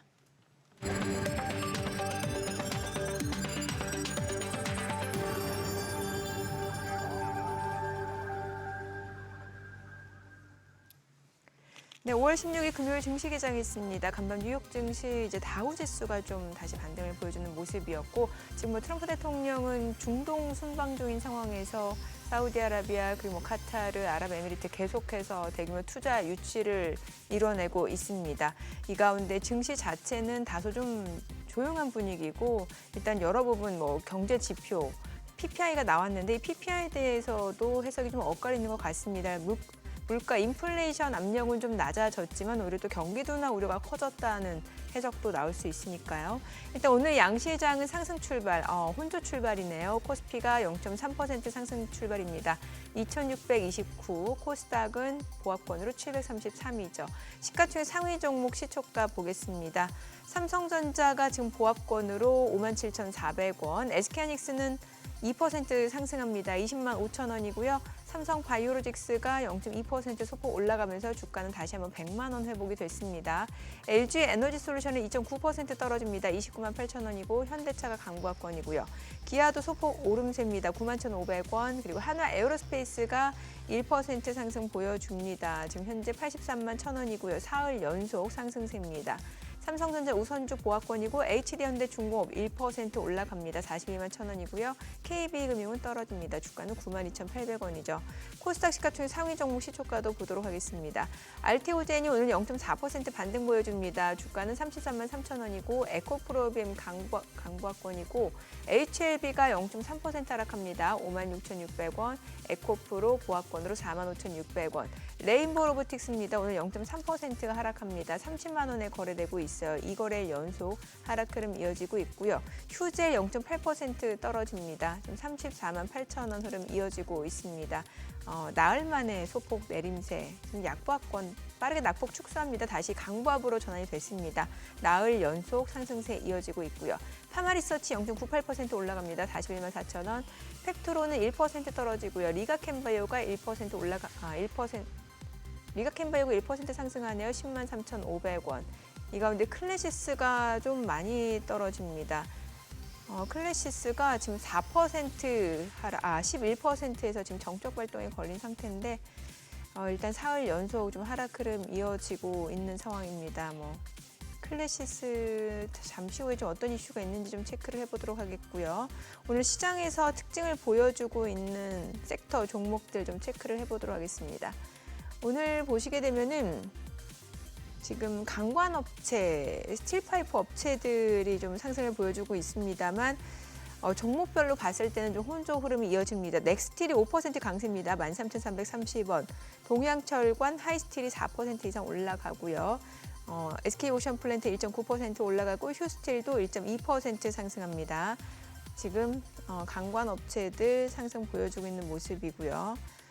그러니까 철강 중소형 쪽 보시면 돼요. 넥스틸, 영흥, 동양철관, 하이스틸, UST, 대동스틸, 강관 그리고 중소형 철강주라고 보시면 되고요. 그 밖에는 이제 로봇주들 앞서 레인보우 로보틱스가 좀 반등을 보여주고 있는 상황에서 휴림 로봇도 2.8% 올라가고요. 나우 로보틱스는 오히려 차익 실현 물량이 나오면서 4% 떨어집니다.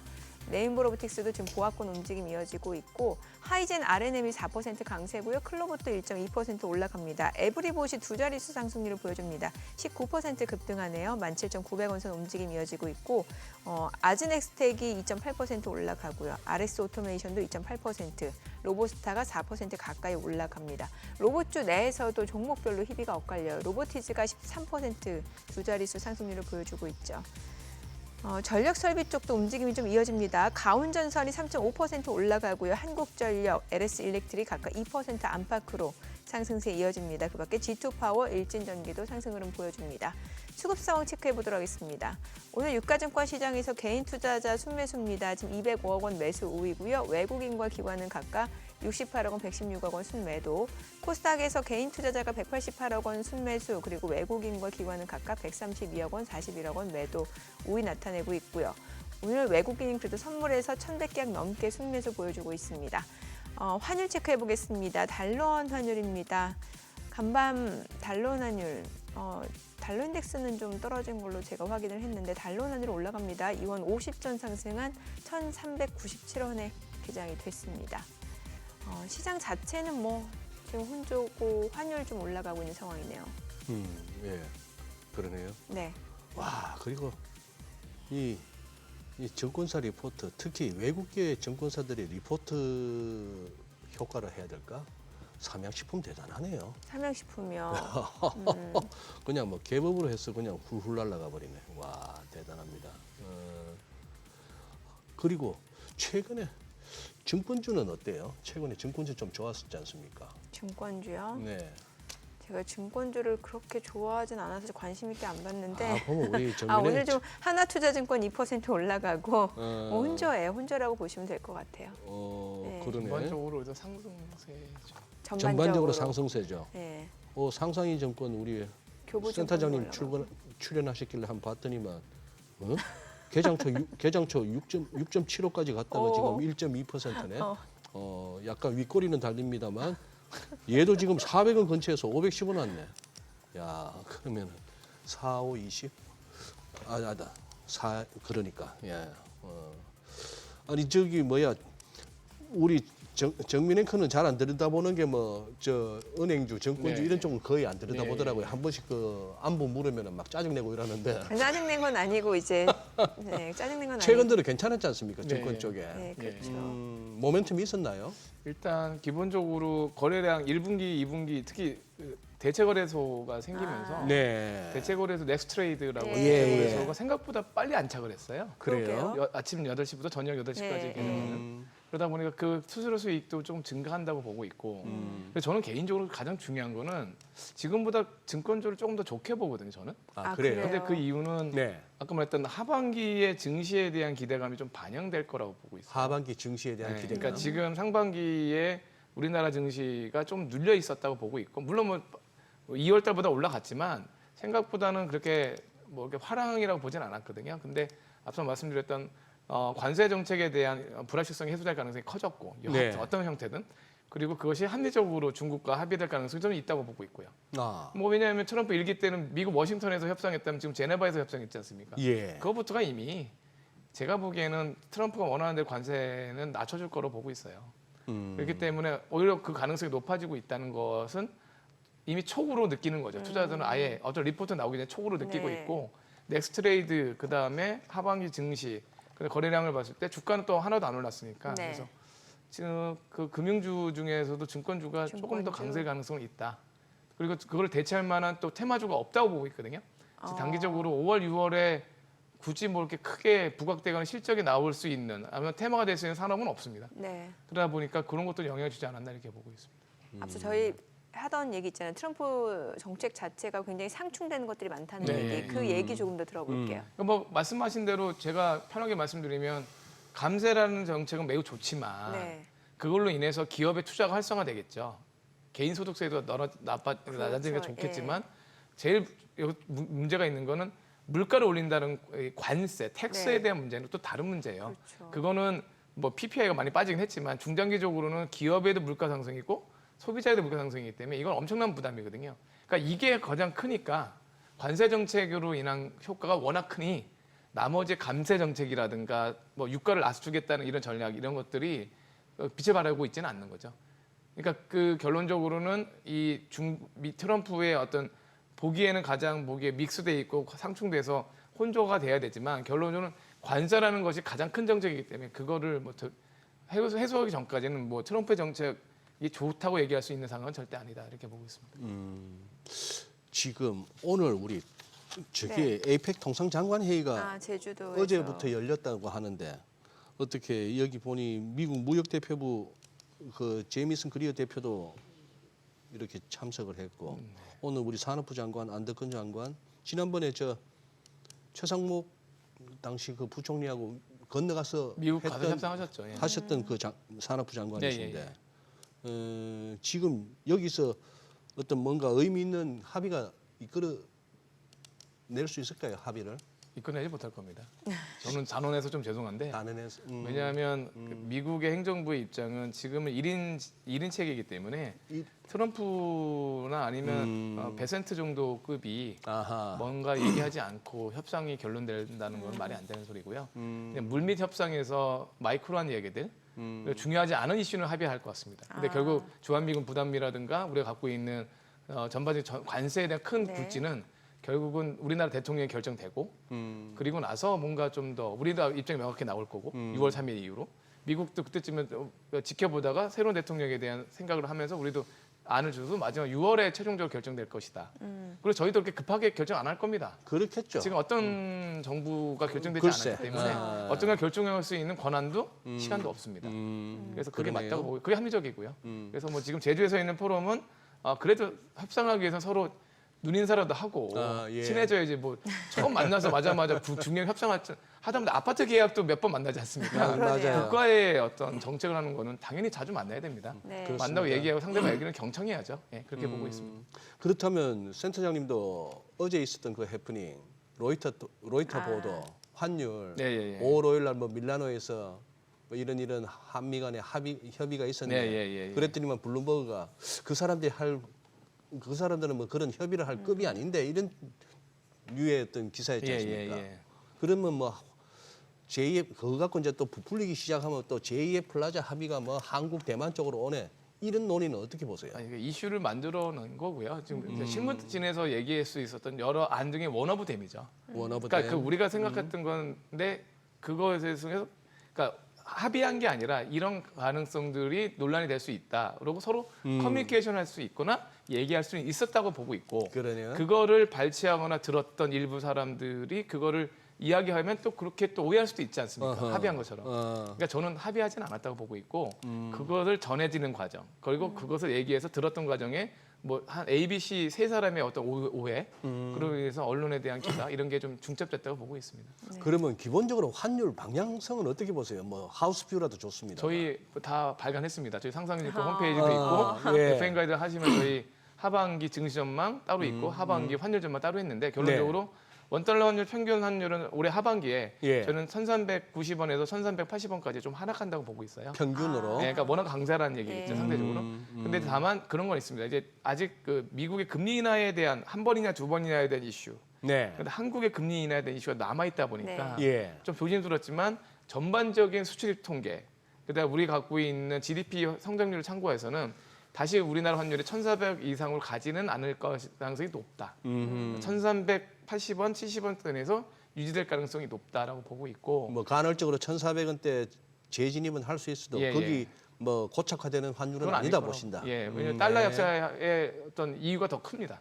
원화 약세가 될 아하. 그 이유보다 달러 약세의 이유가 크기 때문에 1,370원, 80원이 될 것 같고요. 다만 이제 뭐 그 자료에도 썼지만 중장기적으로는 저희가 1,400원에서 1,500원, 그러니까 2030년까지 생각보다 환율이 잘 안 떨어질 거로 보고 있어요. 그러니까 그거는 왜냐하면 우리나라의 수출 경쟁력이 이제 점점 좀 둔화되고 있다고 보고 있거든요. 그러니까 그건 나중에 또 따로 뭐 다음 달에 말씀드리겠지만 네. 기업별로 이제 생각보다 고환율에 대비해야 된다고 하는 주제가 나오는 건데 여하튼 단기적으로 올해부터 내년 상반기까지는 1,350원에서 1,400원 내 환율이 당분간 지속될 것이다. 그래서 환율이 악재로 계속 반영되지는 않을 것이다. 이렇게 보고 있습니다. 네. 그럼 지금 트럼프 대통령 전 섹터별로도 좀 여쭤보고 싶은데 네. 지금 계속해서 중동 순방, 뭐 사우디아라비아, 카타르, 아랍에미리트까지 지금 계속해서 대규모 투자 성과를 이뤄내고 있고 또 보면은 주요 빅테크 수장들도 같이 대동을 네, 했잖아요. 여기에 대해서 이제 뭐 AI 인프라다 해가지고 뭔가 AI 투자가 다시 한번 좀 상승 모멘텀이 좀 이어지는 분위기인데 예, 예. 하반기 어떻게 보세요? 투자자 관점에서 뭐 네, 대표적으로 저는 예. 좋은 질문이시고요. 아까 말씀드린 대로 지금 우리나라는 제조업 기반 기업이지만 네, 네. 미국의 테크 지수를 쭉 보셔야 되는 거고 지금 참고적으로 화면을 잠깐 보시면 네.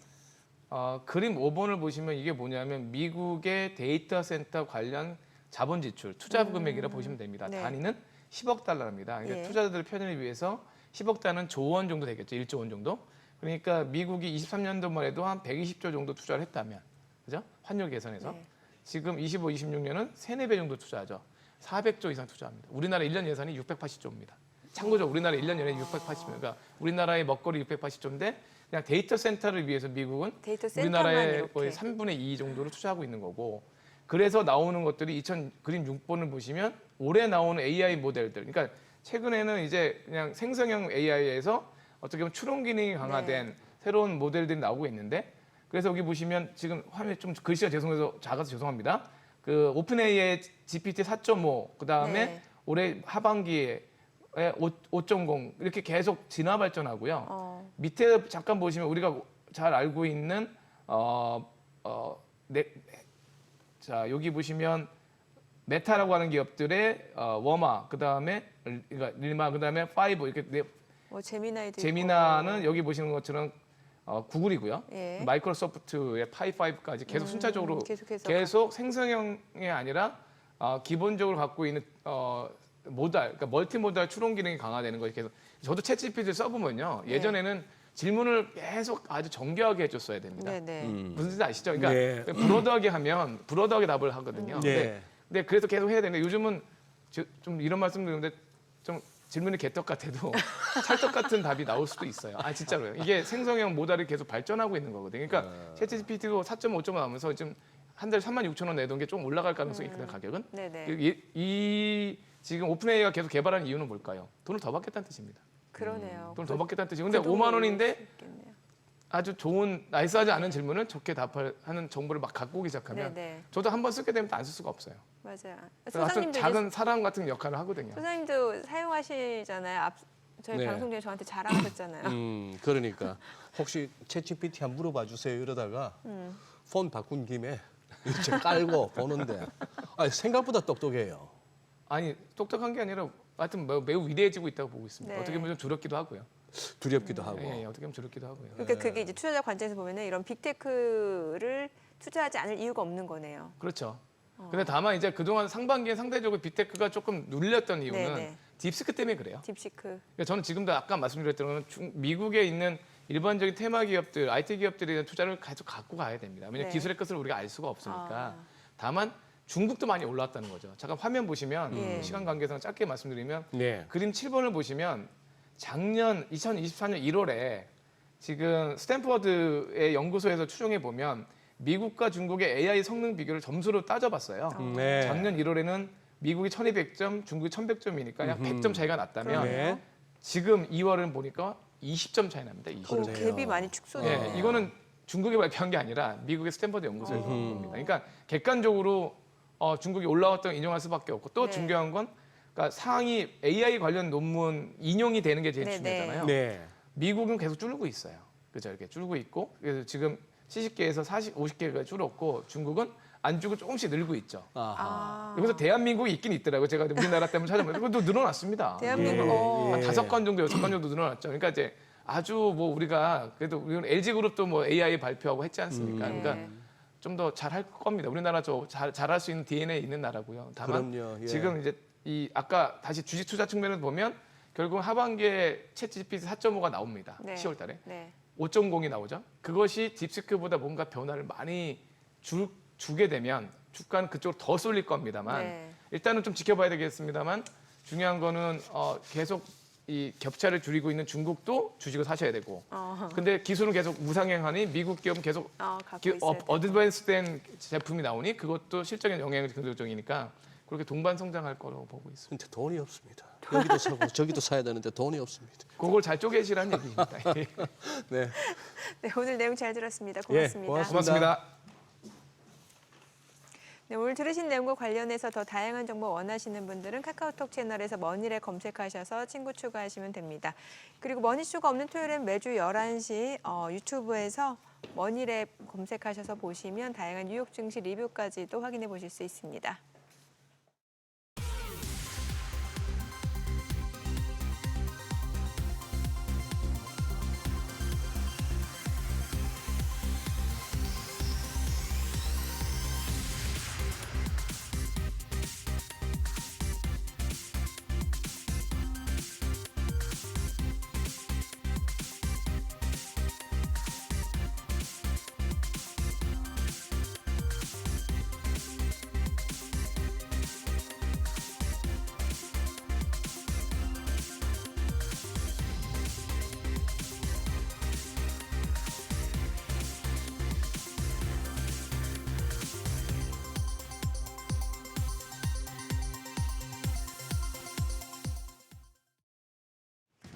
이 시각 시황입니다. 현재 국내 증시 양대지수 혼조세 나타내고 있습니다. 코스피는 SK하이닉스 강세를 중심으로 지금 0.41% 오름세입니다. 2,631포인트 가리키고 있습니다.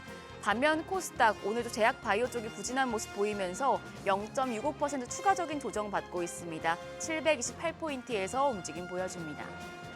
수급 상황 보시죠.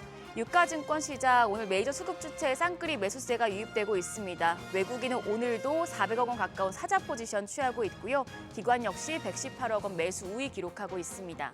이런 가운데 개인만 홀로 473억 원 매도 우위 보여줍니다.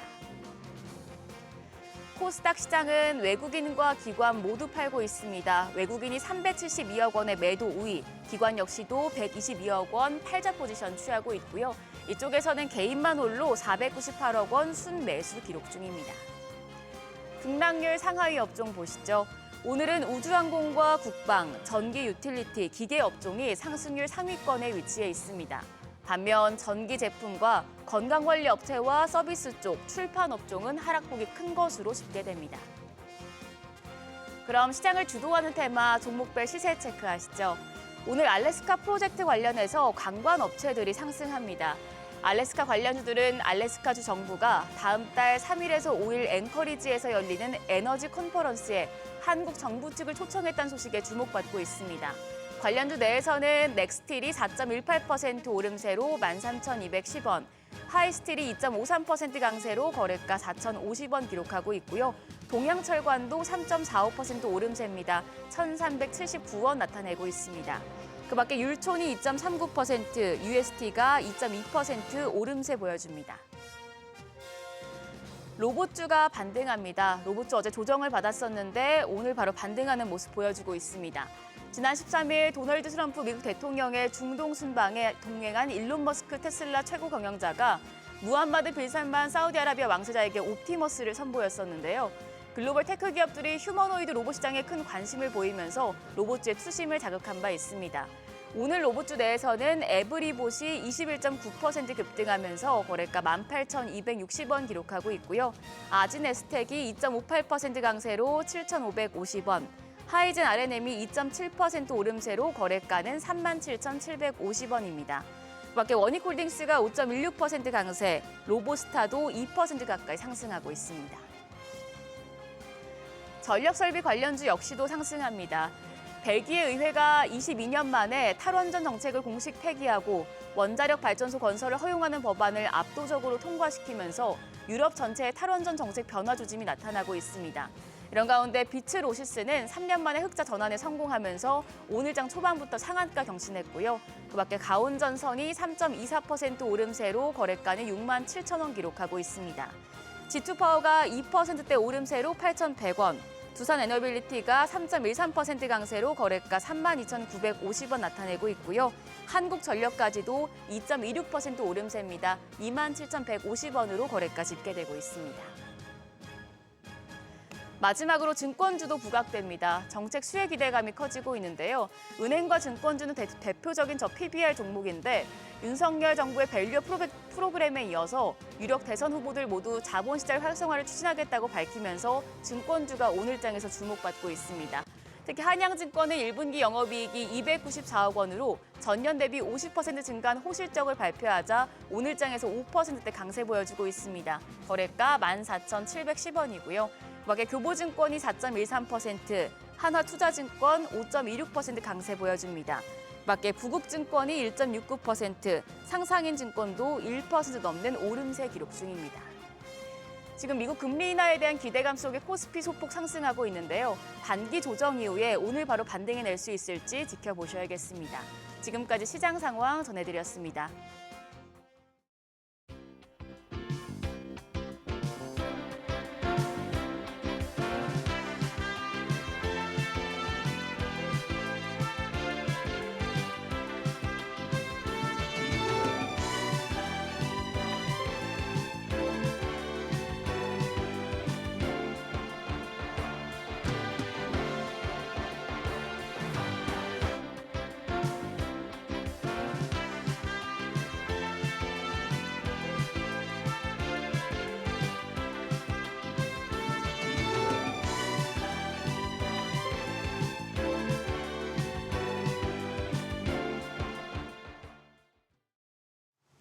미국과 중국의 AI 기술 패권 경쟁이 이제 휴머노이드 로봇 분야까지 확대되고 있습니다. 이에 관련 ETF들도 연달아 출시되고 있는데요. 네, 오랜만에 백세미나 재무설계사 전화 연결되어 있습니다. 안녕하세요. 안녕하세요. 네, 안녕하세요. 네, 지금 이제 중국의 기술 강국으로의 전환을 추진하겠다고 밝히면서 중국 기술주에 대한 관심도 높아지고 있는데 관련 ETF 잇따라 상장했다고 하던데 어떤 상품인가요?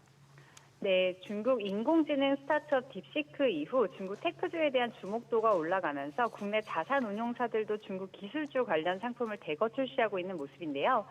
지난 13일 한국거래소에 따르면 이날 중국 기술주 관련 ETF 4종이 일제히 상장했습니다. 삼성 자산운용은 중국의 휴머노이드 로봇 관련주만 담은 코덱스 차이나 휴머노이드 로봇 ETF를 출시했고 미래에셋 자산운용과 하나자산운용은 각각 타이거 차이나테크 탑10 플러스 차이나 AI 테크 탑10을 내놓았습니다. 또한 타임폴리오 자산운용은 타임폴리오 차이나 AI 테크 액티브를 상장했습니다. 운용업계가 일제히 중국 기술주에 주목하는 이유는 미국의 기술주 대비 상승 여력이 많기 때문인데요. 이번에 출시된 중국 빅테크 관련 ETF는 기존 중국판 나스닥인 항생테크 지수를 추종하는 ETF와는 다르게 유망한 중국 기술주에 집중했다는 점도 눈여겨볼 만합니다.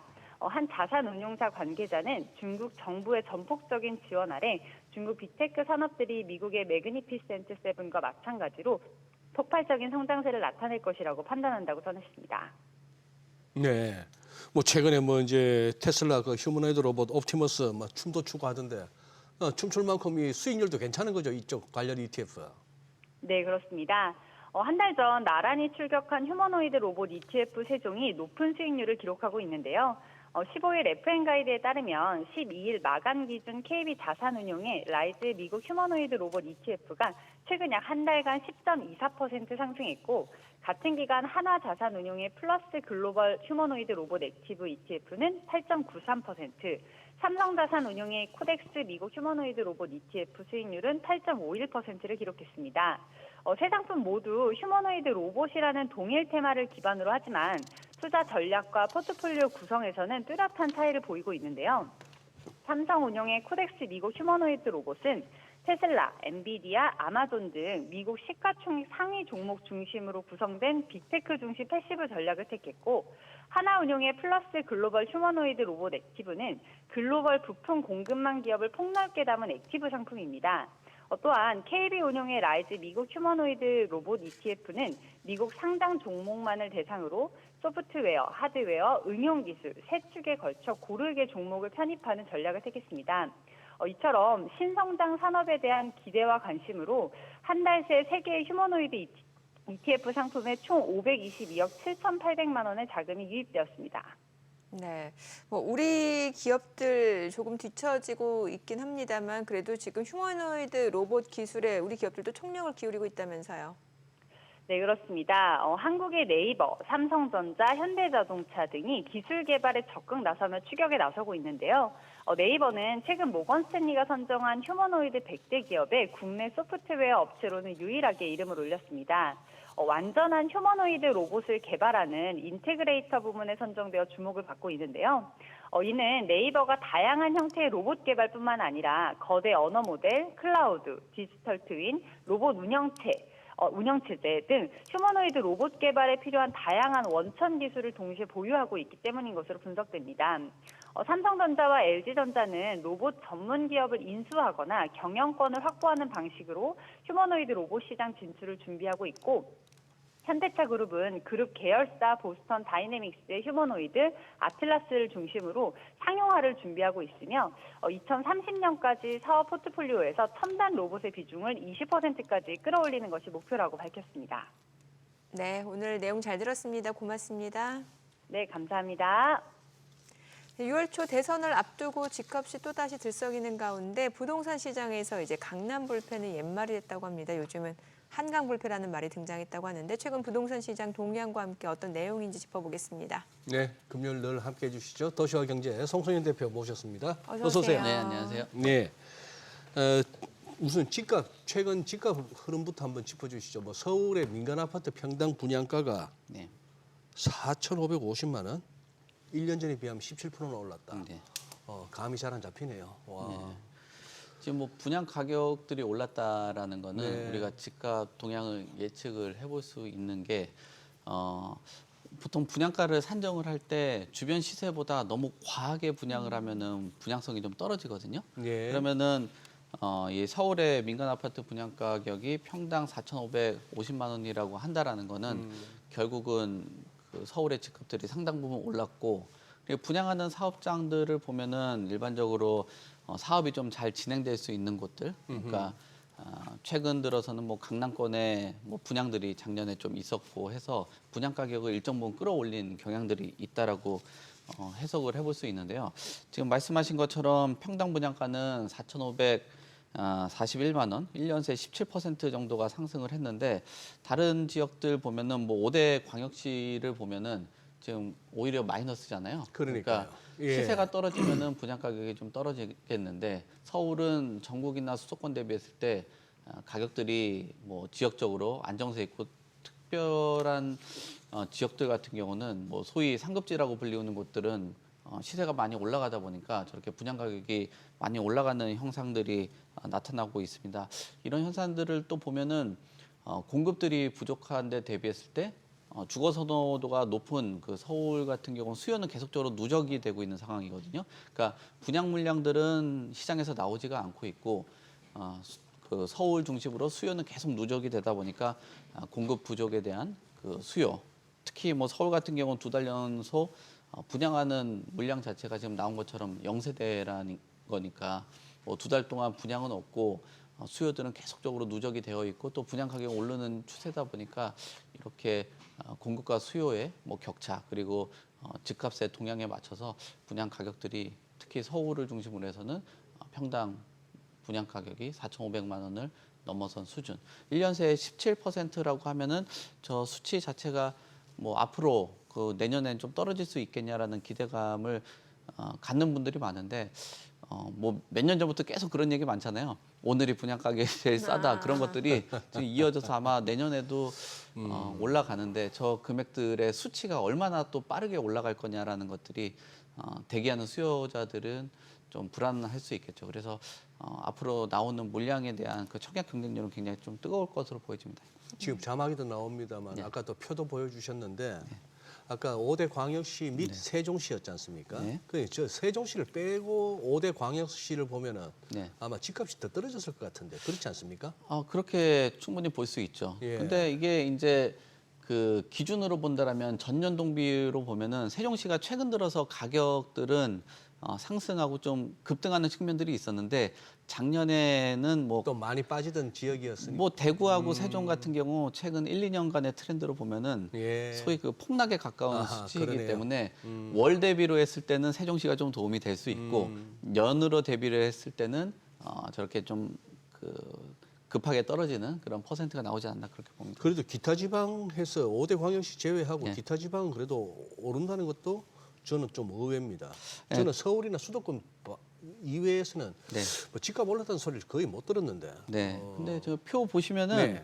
지금 5대 광역시 보면은 2024년 4월 기준으로 했을 때 6천만 원이고 저 표가 이제 25년 4월이 앞으로 나와 있거든요. 그래서 그때 대비했을 때는 좀 떨어진 숫자라고 보시면 될 것 같습니다. 예. 여기 강남 불패라는 게 네. 보면은 이제 하락 구간에서는 크게 떨어지지 네. 않는데 또 올라갈 때는 정말 약간 천장 없는 것처럼 올라가서 강남 네. 불패라고 하잖아요. 네. 근데 최근에는 한강 불패라는 말이 네. 나온다면서요. 그렇죠. 그래서 지금 이 그 한강 쪽이 예. 사실 주택 가격의 어떤 흐름이라든지 가격선을 보더라도 강남권보다도 더 높게 평가를 받거든요. 뭐 그 실제로도 토지를 거래를 한다든지 또는 개발 사업을 한다든지 또는 아파트 가격을 볼 때도 한강변하고 강남권을 많이 비교하는데 뭐 예를 들면 이런 거예요. 강남 쪽에 논현동이나 역삼동이나 네. 이 지역들 뭐 서초권에는 뭐 양재동 이런 지역들보다는 뭐 강남 중에서도 강남 서초가 아니라 잠실 쪽에는 잠실 5단지 인근에 있는 주택 가격이 더 높다든지 또 용산에 있는 가격이 더 높다든지 네. 또는 성수동에 있는 고급 아파트들이 많은 곳들 있잖아요. 네. 여의도 이런 지역들이 더 높거든요. 그래서 지금 뭐 강남에 대한 그 프레임이 물론 있긴 하겠지만 그래도 역시 그 소위 뭐 트로피 하우스라고 불리우는 뭐 초 하이엔드급 아파트들은 한강변하고 인접해 네, 있다라고 예. 봐야 될 것 같아요. 그리고 지금 그래서 뭐 얘기들이 많이 나오고 있는 게 그 얘기예요. 실무적으로나 사람들이 많이 얘기하는 게 한강변이 더 높다라고 얘기를 드렸잖아요. 예. 근데 강남 3구하고 지금 용산 쪽에 토지거래 허가구역을 지정을 했는데 하단 쪽에 있는 곳들 뭐 예를 들면 뭐 일원동이라든지 이런 지역들은 가격들이 그렇게 많이 반등 못하고 그 뭐 압구정동이라든지 또 반포 쪽에는 가격이 올라가고 글쎄. 오히려 성수동이나 용산이나 뭐 용산에는 걸려 있겠지만 이런 지역들보다도 우리가 주택 가격이 좀 더 낮은 거 아니냐. 마용성 지역보다도 가격 흐름이 좋지가 않은 그런 지역들이 많은데 이렇게 지정을 했다라는 것들에 대한 불만들이 나오고 있거든요. 지금 그래서 한강변과 강북에 대해서 관심들이 있지만 지금은 앞으로는 입지에 대해서 강남이냐 비강남이냐보다는 한강변하고 얼마나 인접해 있냐. 그래서 요즘에 그런 얘기들 많이 한다고 하더라고요.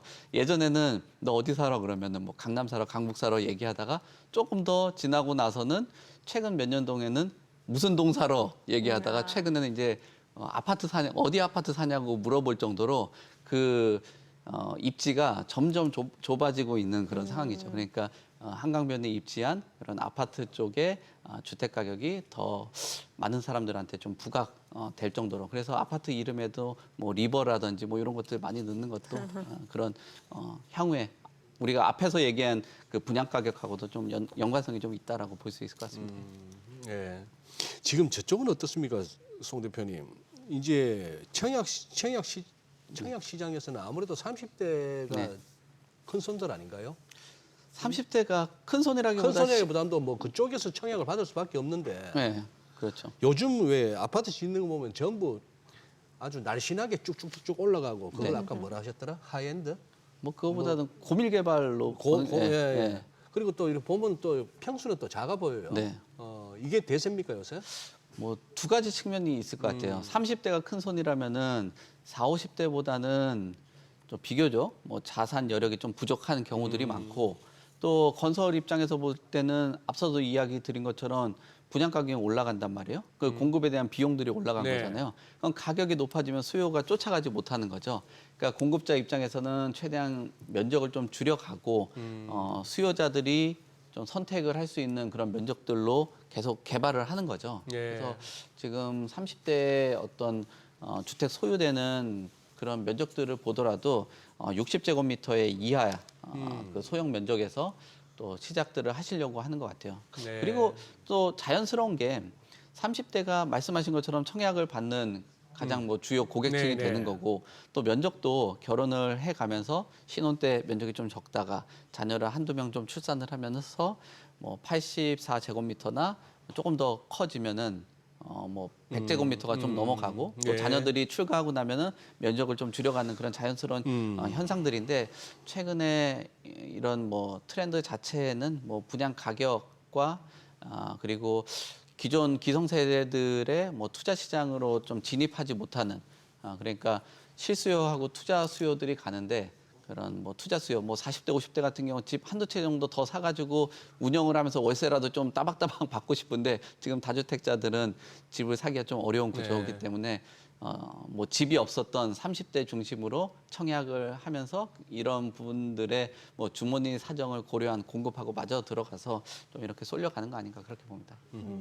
저는 이제 한강변 쪽 더 여쭤보고 싶은데 네. 그쪽으로 또 이게 재건축 재개발 그러다 보니까 속도가 나고 있다면서요. 뭐 여의도도 그렇고 압구정도 네. 그렇고. 근데 지금 건설사들이 내건 조건 자체가 굉장히 파격적이라면서요. 네, 우선 첫 번째 질문 주셨던 그 내용은 한강변 중심이라는 거는 네. 결국 분양 가격이라든지 이런 것들을 좀 높게 올릴 수 그렇죠. 있고 예. 그 외에도 자금 여력이 굉장히 중요하거든요. 재건축 사업을 하는 네. 데 있어서 분양가를 좀 올리고 조합원들의 분양 가격들이 높아지고 있는 상황이라면 결국 추가 분담금의 여력이 있어줘야 되는데 네. 아까 말씀드린 것처럼 한강변에 있는 그 지역들이 주택 가격도 좀 높고 거기에 살고 있는 소득 계층들이 주머니 사정도 좀 여유가 있다 보니까 그런 쪽 중심으로만 분양이 나올 수 있다라는 거예요.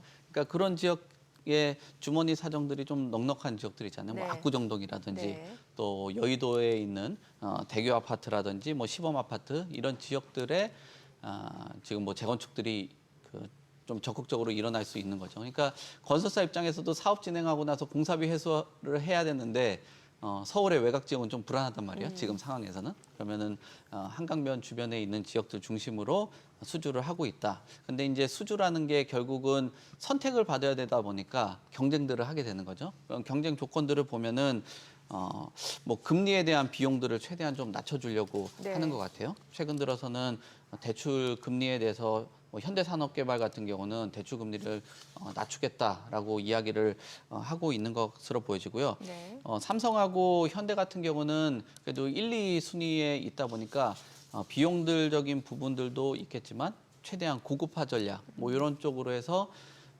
그 완공된 이후에 가치 상승 이런 쪽에 조금 더 적극적으로 마케팅을 하고 있는 것으로 보여지고요. 그리고 분양을 그 수입하는 안에서 뭐 기성불 조건이라든지 또는 공사비를 최대한 낮춰주겠다. 그리고 공사하는 기간이 늘어나면 늘어날수록 아무래도 비용이 좀 많이 들어가는데 네. 뭐 그 공사 기간들을 최대한 좀 단축하겠다. 뭐 이런 쪽으로 내걸면서 서울의 중심 지역 안에서 좀 수주전들이 요즘에 오히려 외곽이나 수도권 같은 경우는 서로 뭐 유찰되는 경우도 있거든요. 뭐 네가 시공해라, 네가 그래요? 시공해라 그래요? 하는데 그나마 한강변이라든지 뭐 마용성, 여의도 뭐 이런 지역 안에서는 웬일로 좀 보기 드물게 좀 시공사들끼리 경쟁을 하고 경쟁이 결국은 조합원들한테 또 혜택으로 다가가는 거거든요. 그래서 이 지역들에 있는 분들에게는 좀 도움이 되지 않나 그렇게 봅니다. 어디나 양극화네요. 그런데 아니 그러면은 젊은 세대 그리고 뭐 신혼부부나 이런 쪽에서 뭐 서울 살면 좋기야 좋습니다만 네. 이 집값에 꼭 서울 고집하지 말고 네. 좀 벗어나면 어때요? 지금 수도권 쪽은 어떻습니까? 수도권 쪽으로 지금 사람들이 많이 이동을 하고 있는데 네. 주요 원인을 보면 뭐 여러 가지 원인이 있겠지만 대표적으로 보는 게 우리가 부동산 가격들을 보거든요. 네. 근데 서울의 국민 평형이 지금 20억을 넘어선 수준이에요. 그러니까 아까도 말씀드린 것처럼 자금 여력이 30대들이 부족하고 그 수요자들이 쫓아갈 수 있는 분양 가격이 안 되다 보니까 면적을 좀 줄여가는 그런 네. 과정이잖아요. 네. 그럼 결국은 계속적으로 이렇게 머물면서 수요들이 기다릴 수 있냐라고 보면은 그게 좀 현실적으로는 어려운 거죠. 그리고 뭐 결혼을 앞둔 세대들이라든지 이런 분들 같은 경우는 현실적인 고려를 해서 수도권 쪽으로 이동을 하고 있다. 뭐 계속 남아 있으면서 서울에 전세 사기 막 당하고 또 전세 금액 그러네요. 늘어나면서 계속 뭐 둥지를 계속 이동을 하는 그런 거보다는 차라리 내 집 하나를 예. 마련을 하자. 예. 우리가 뭐 아무리 좋은 여행을 갔다 오고 그래도 항상 집에 오면 항상 하는 말이 있잖아요. 방 한 칸이라도 내 집이 편하다 막 그런 얘기를 그러죠, 하는 것처럼 예. 그래서 이렇게 그 수도권 쪽으로 이동하는데 그 외에도 가격 때문에도 밀려가는 것도 있지만 또 다른 측면으로 보면 수도권 쪽으로 새 아파트들이 들어오면서 아파트의 그레이드가 상당히 올라갔어요. 그래서 서울의 불안한 뭐 오피스텔이나 빌라 또는 오래된 아파트에 살까 아니면은 그 신도시에 새 아파트로 네. 이사를 갈까라는 어허. 생각도 하시는 것 같고 그런 그 생각 안에서도 뭐 교통이 계속적으로 개선된다면 출퇴근 시간도 좀 단축될 수 있다라는 기대감들이 있거든요. 그래서 이런 부분들이 늘어나고 있다. 그래서 대안으로 자리를 잡으면서 30대 수도권 취득주택이 총 14,700건 정도가 넘어선 수준이고요. 화성시가 눈에 좀 튀고 있는 상황입니다. 지금 경기도 화성시에 많은 사람들이 소유권을 취득을 했고요. 또 용인 그리고 인천 이 지역들이 서울 대비했을 때 상대적으로 가격도 좀 저렴하고 교통이 좀 개선될 수 있고 그리고 소위 말하는 인구가 좀 100만 정도 넘어선 그런 지역이다 보니까 그냥 뭐 수도권 중에서도 좀 특례시에 해당되는 그런 지역이다 보니까 기반 시설도 좀 잘 갖춰져 있어서 뭐 학교나 뭐 이런 부분들 뭐 이런 것들도 잘 갖춰 있는 곳이라 선택을 한 거 아닌가 그렇게 봅니다. 네.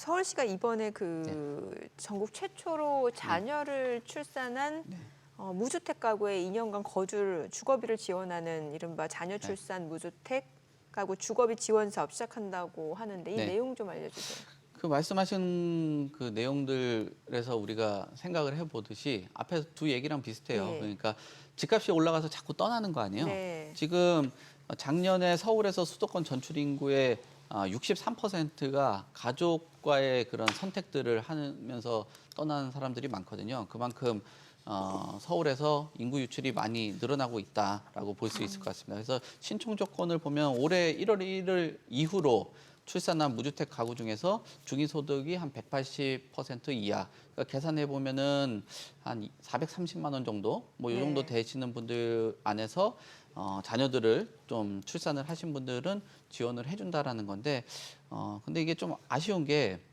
주택의 조건이 전세가 3억 이하의 주택이고 월세가 130만 원 이하의 임차 주택에서 지원을 하는 거는 월 30만 원 정도 2년 지원이다 보니까 이런 주택을 과연 아까 말씀 다태아 출산을 하는 중위소득 180% 이하의 분들이 선호를 할까라는 거는 조금 주거비 지원 사업 치고는 조금 약한 거 아닌가. 실효성에 의문이 조금 있을 수 뭐 있죠. 원하시는 분들은 있기는 하겠지만 많은 대부분의 그런 해당되는 조건에 해당되시는 분들이 선호하는 형태는 아니지 않나 뭐 그렇게 봅니다. 뭐 그래도 앞으로 나아가려고 하는 뭐 첫발이다 보니까 그런 부분에 대해서 의미를 부여하는 정도 뭐 그렇게 볼 수 있을 것 같습니다. 알겠습니다. 오늘 내용 여기까지 듣겠습니다. 고맙습니다. 네, 감사합니다. 감사합니다. 네.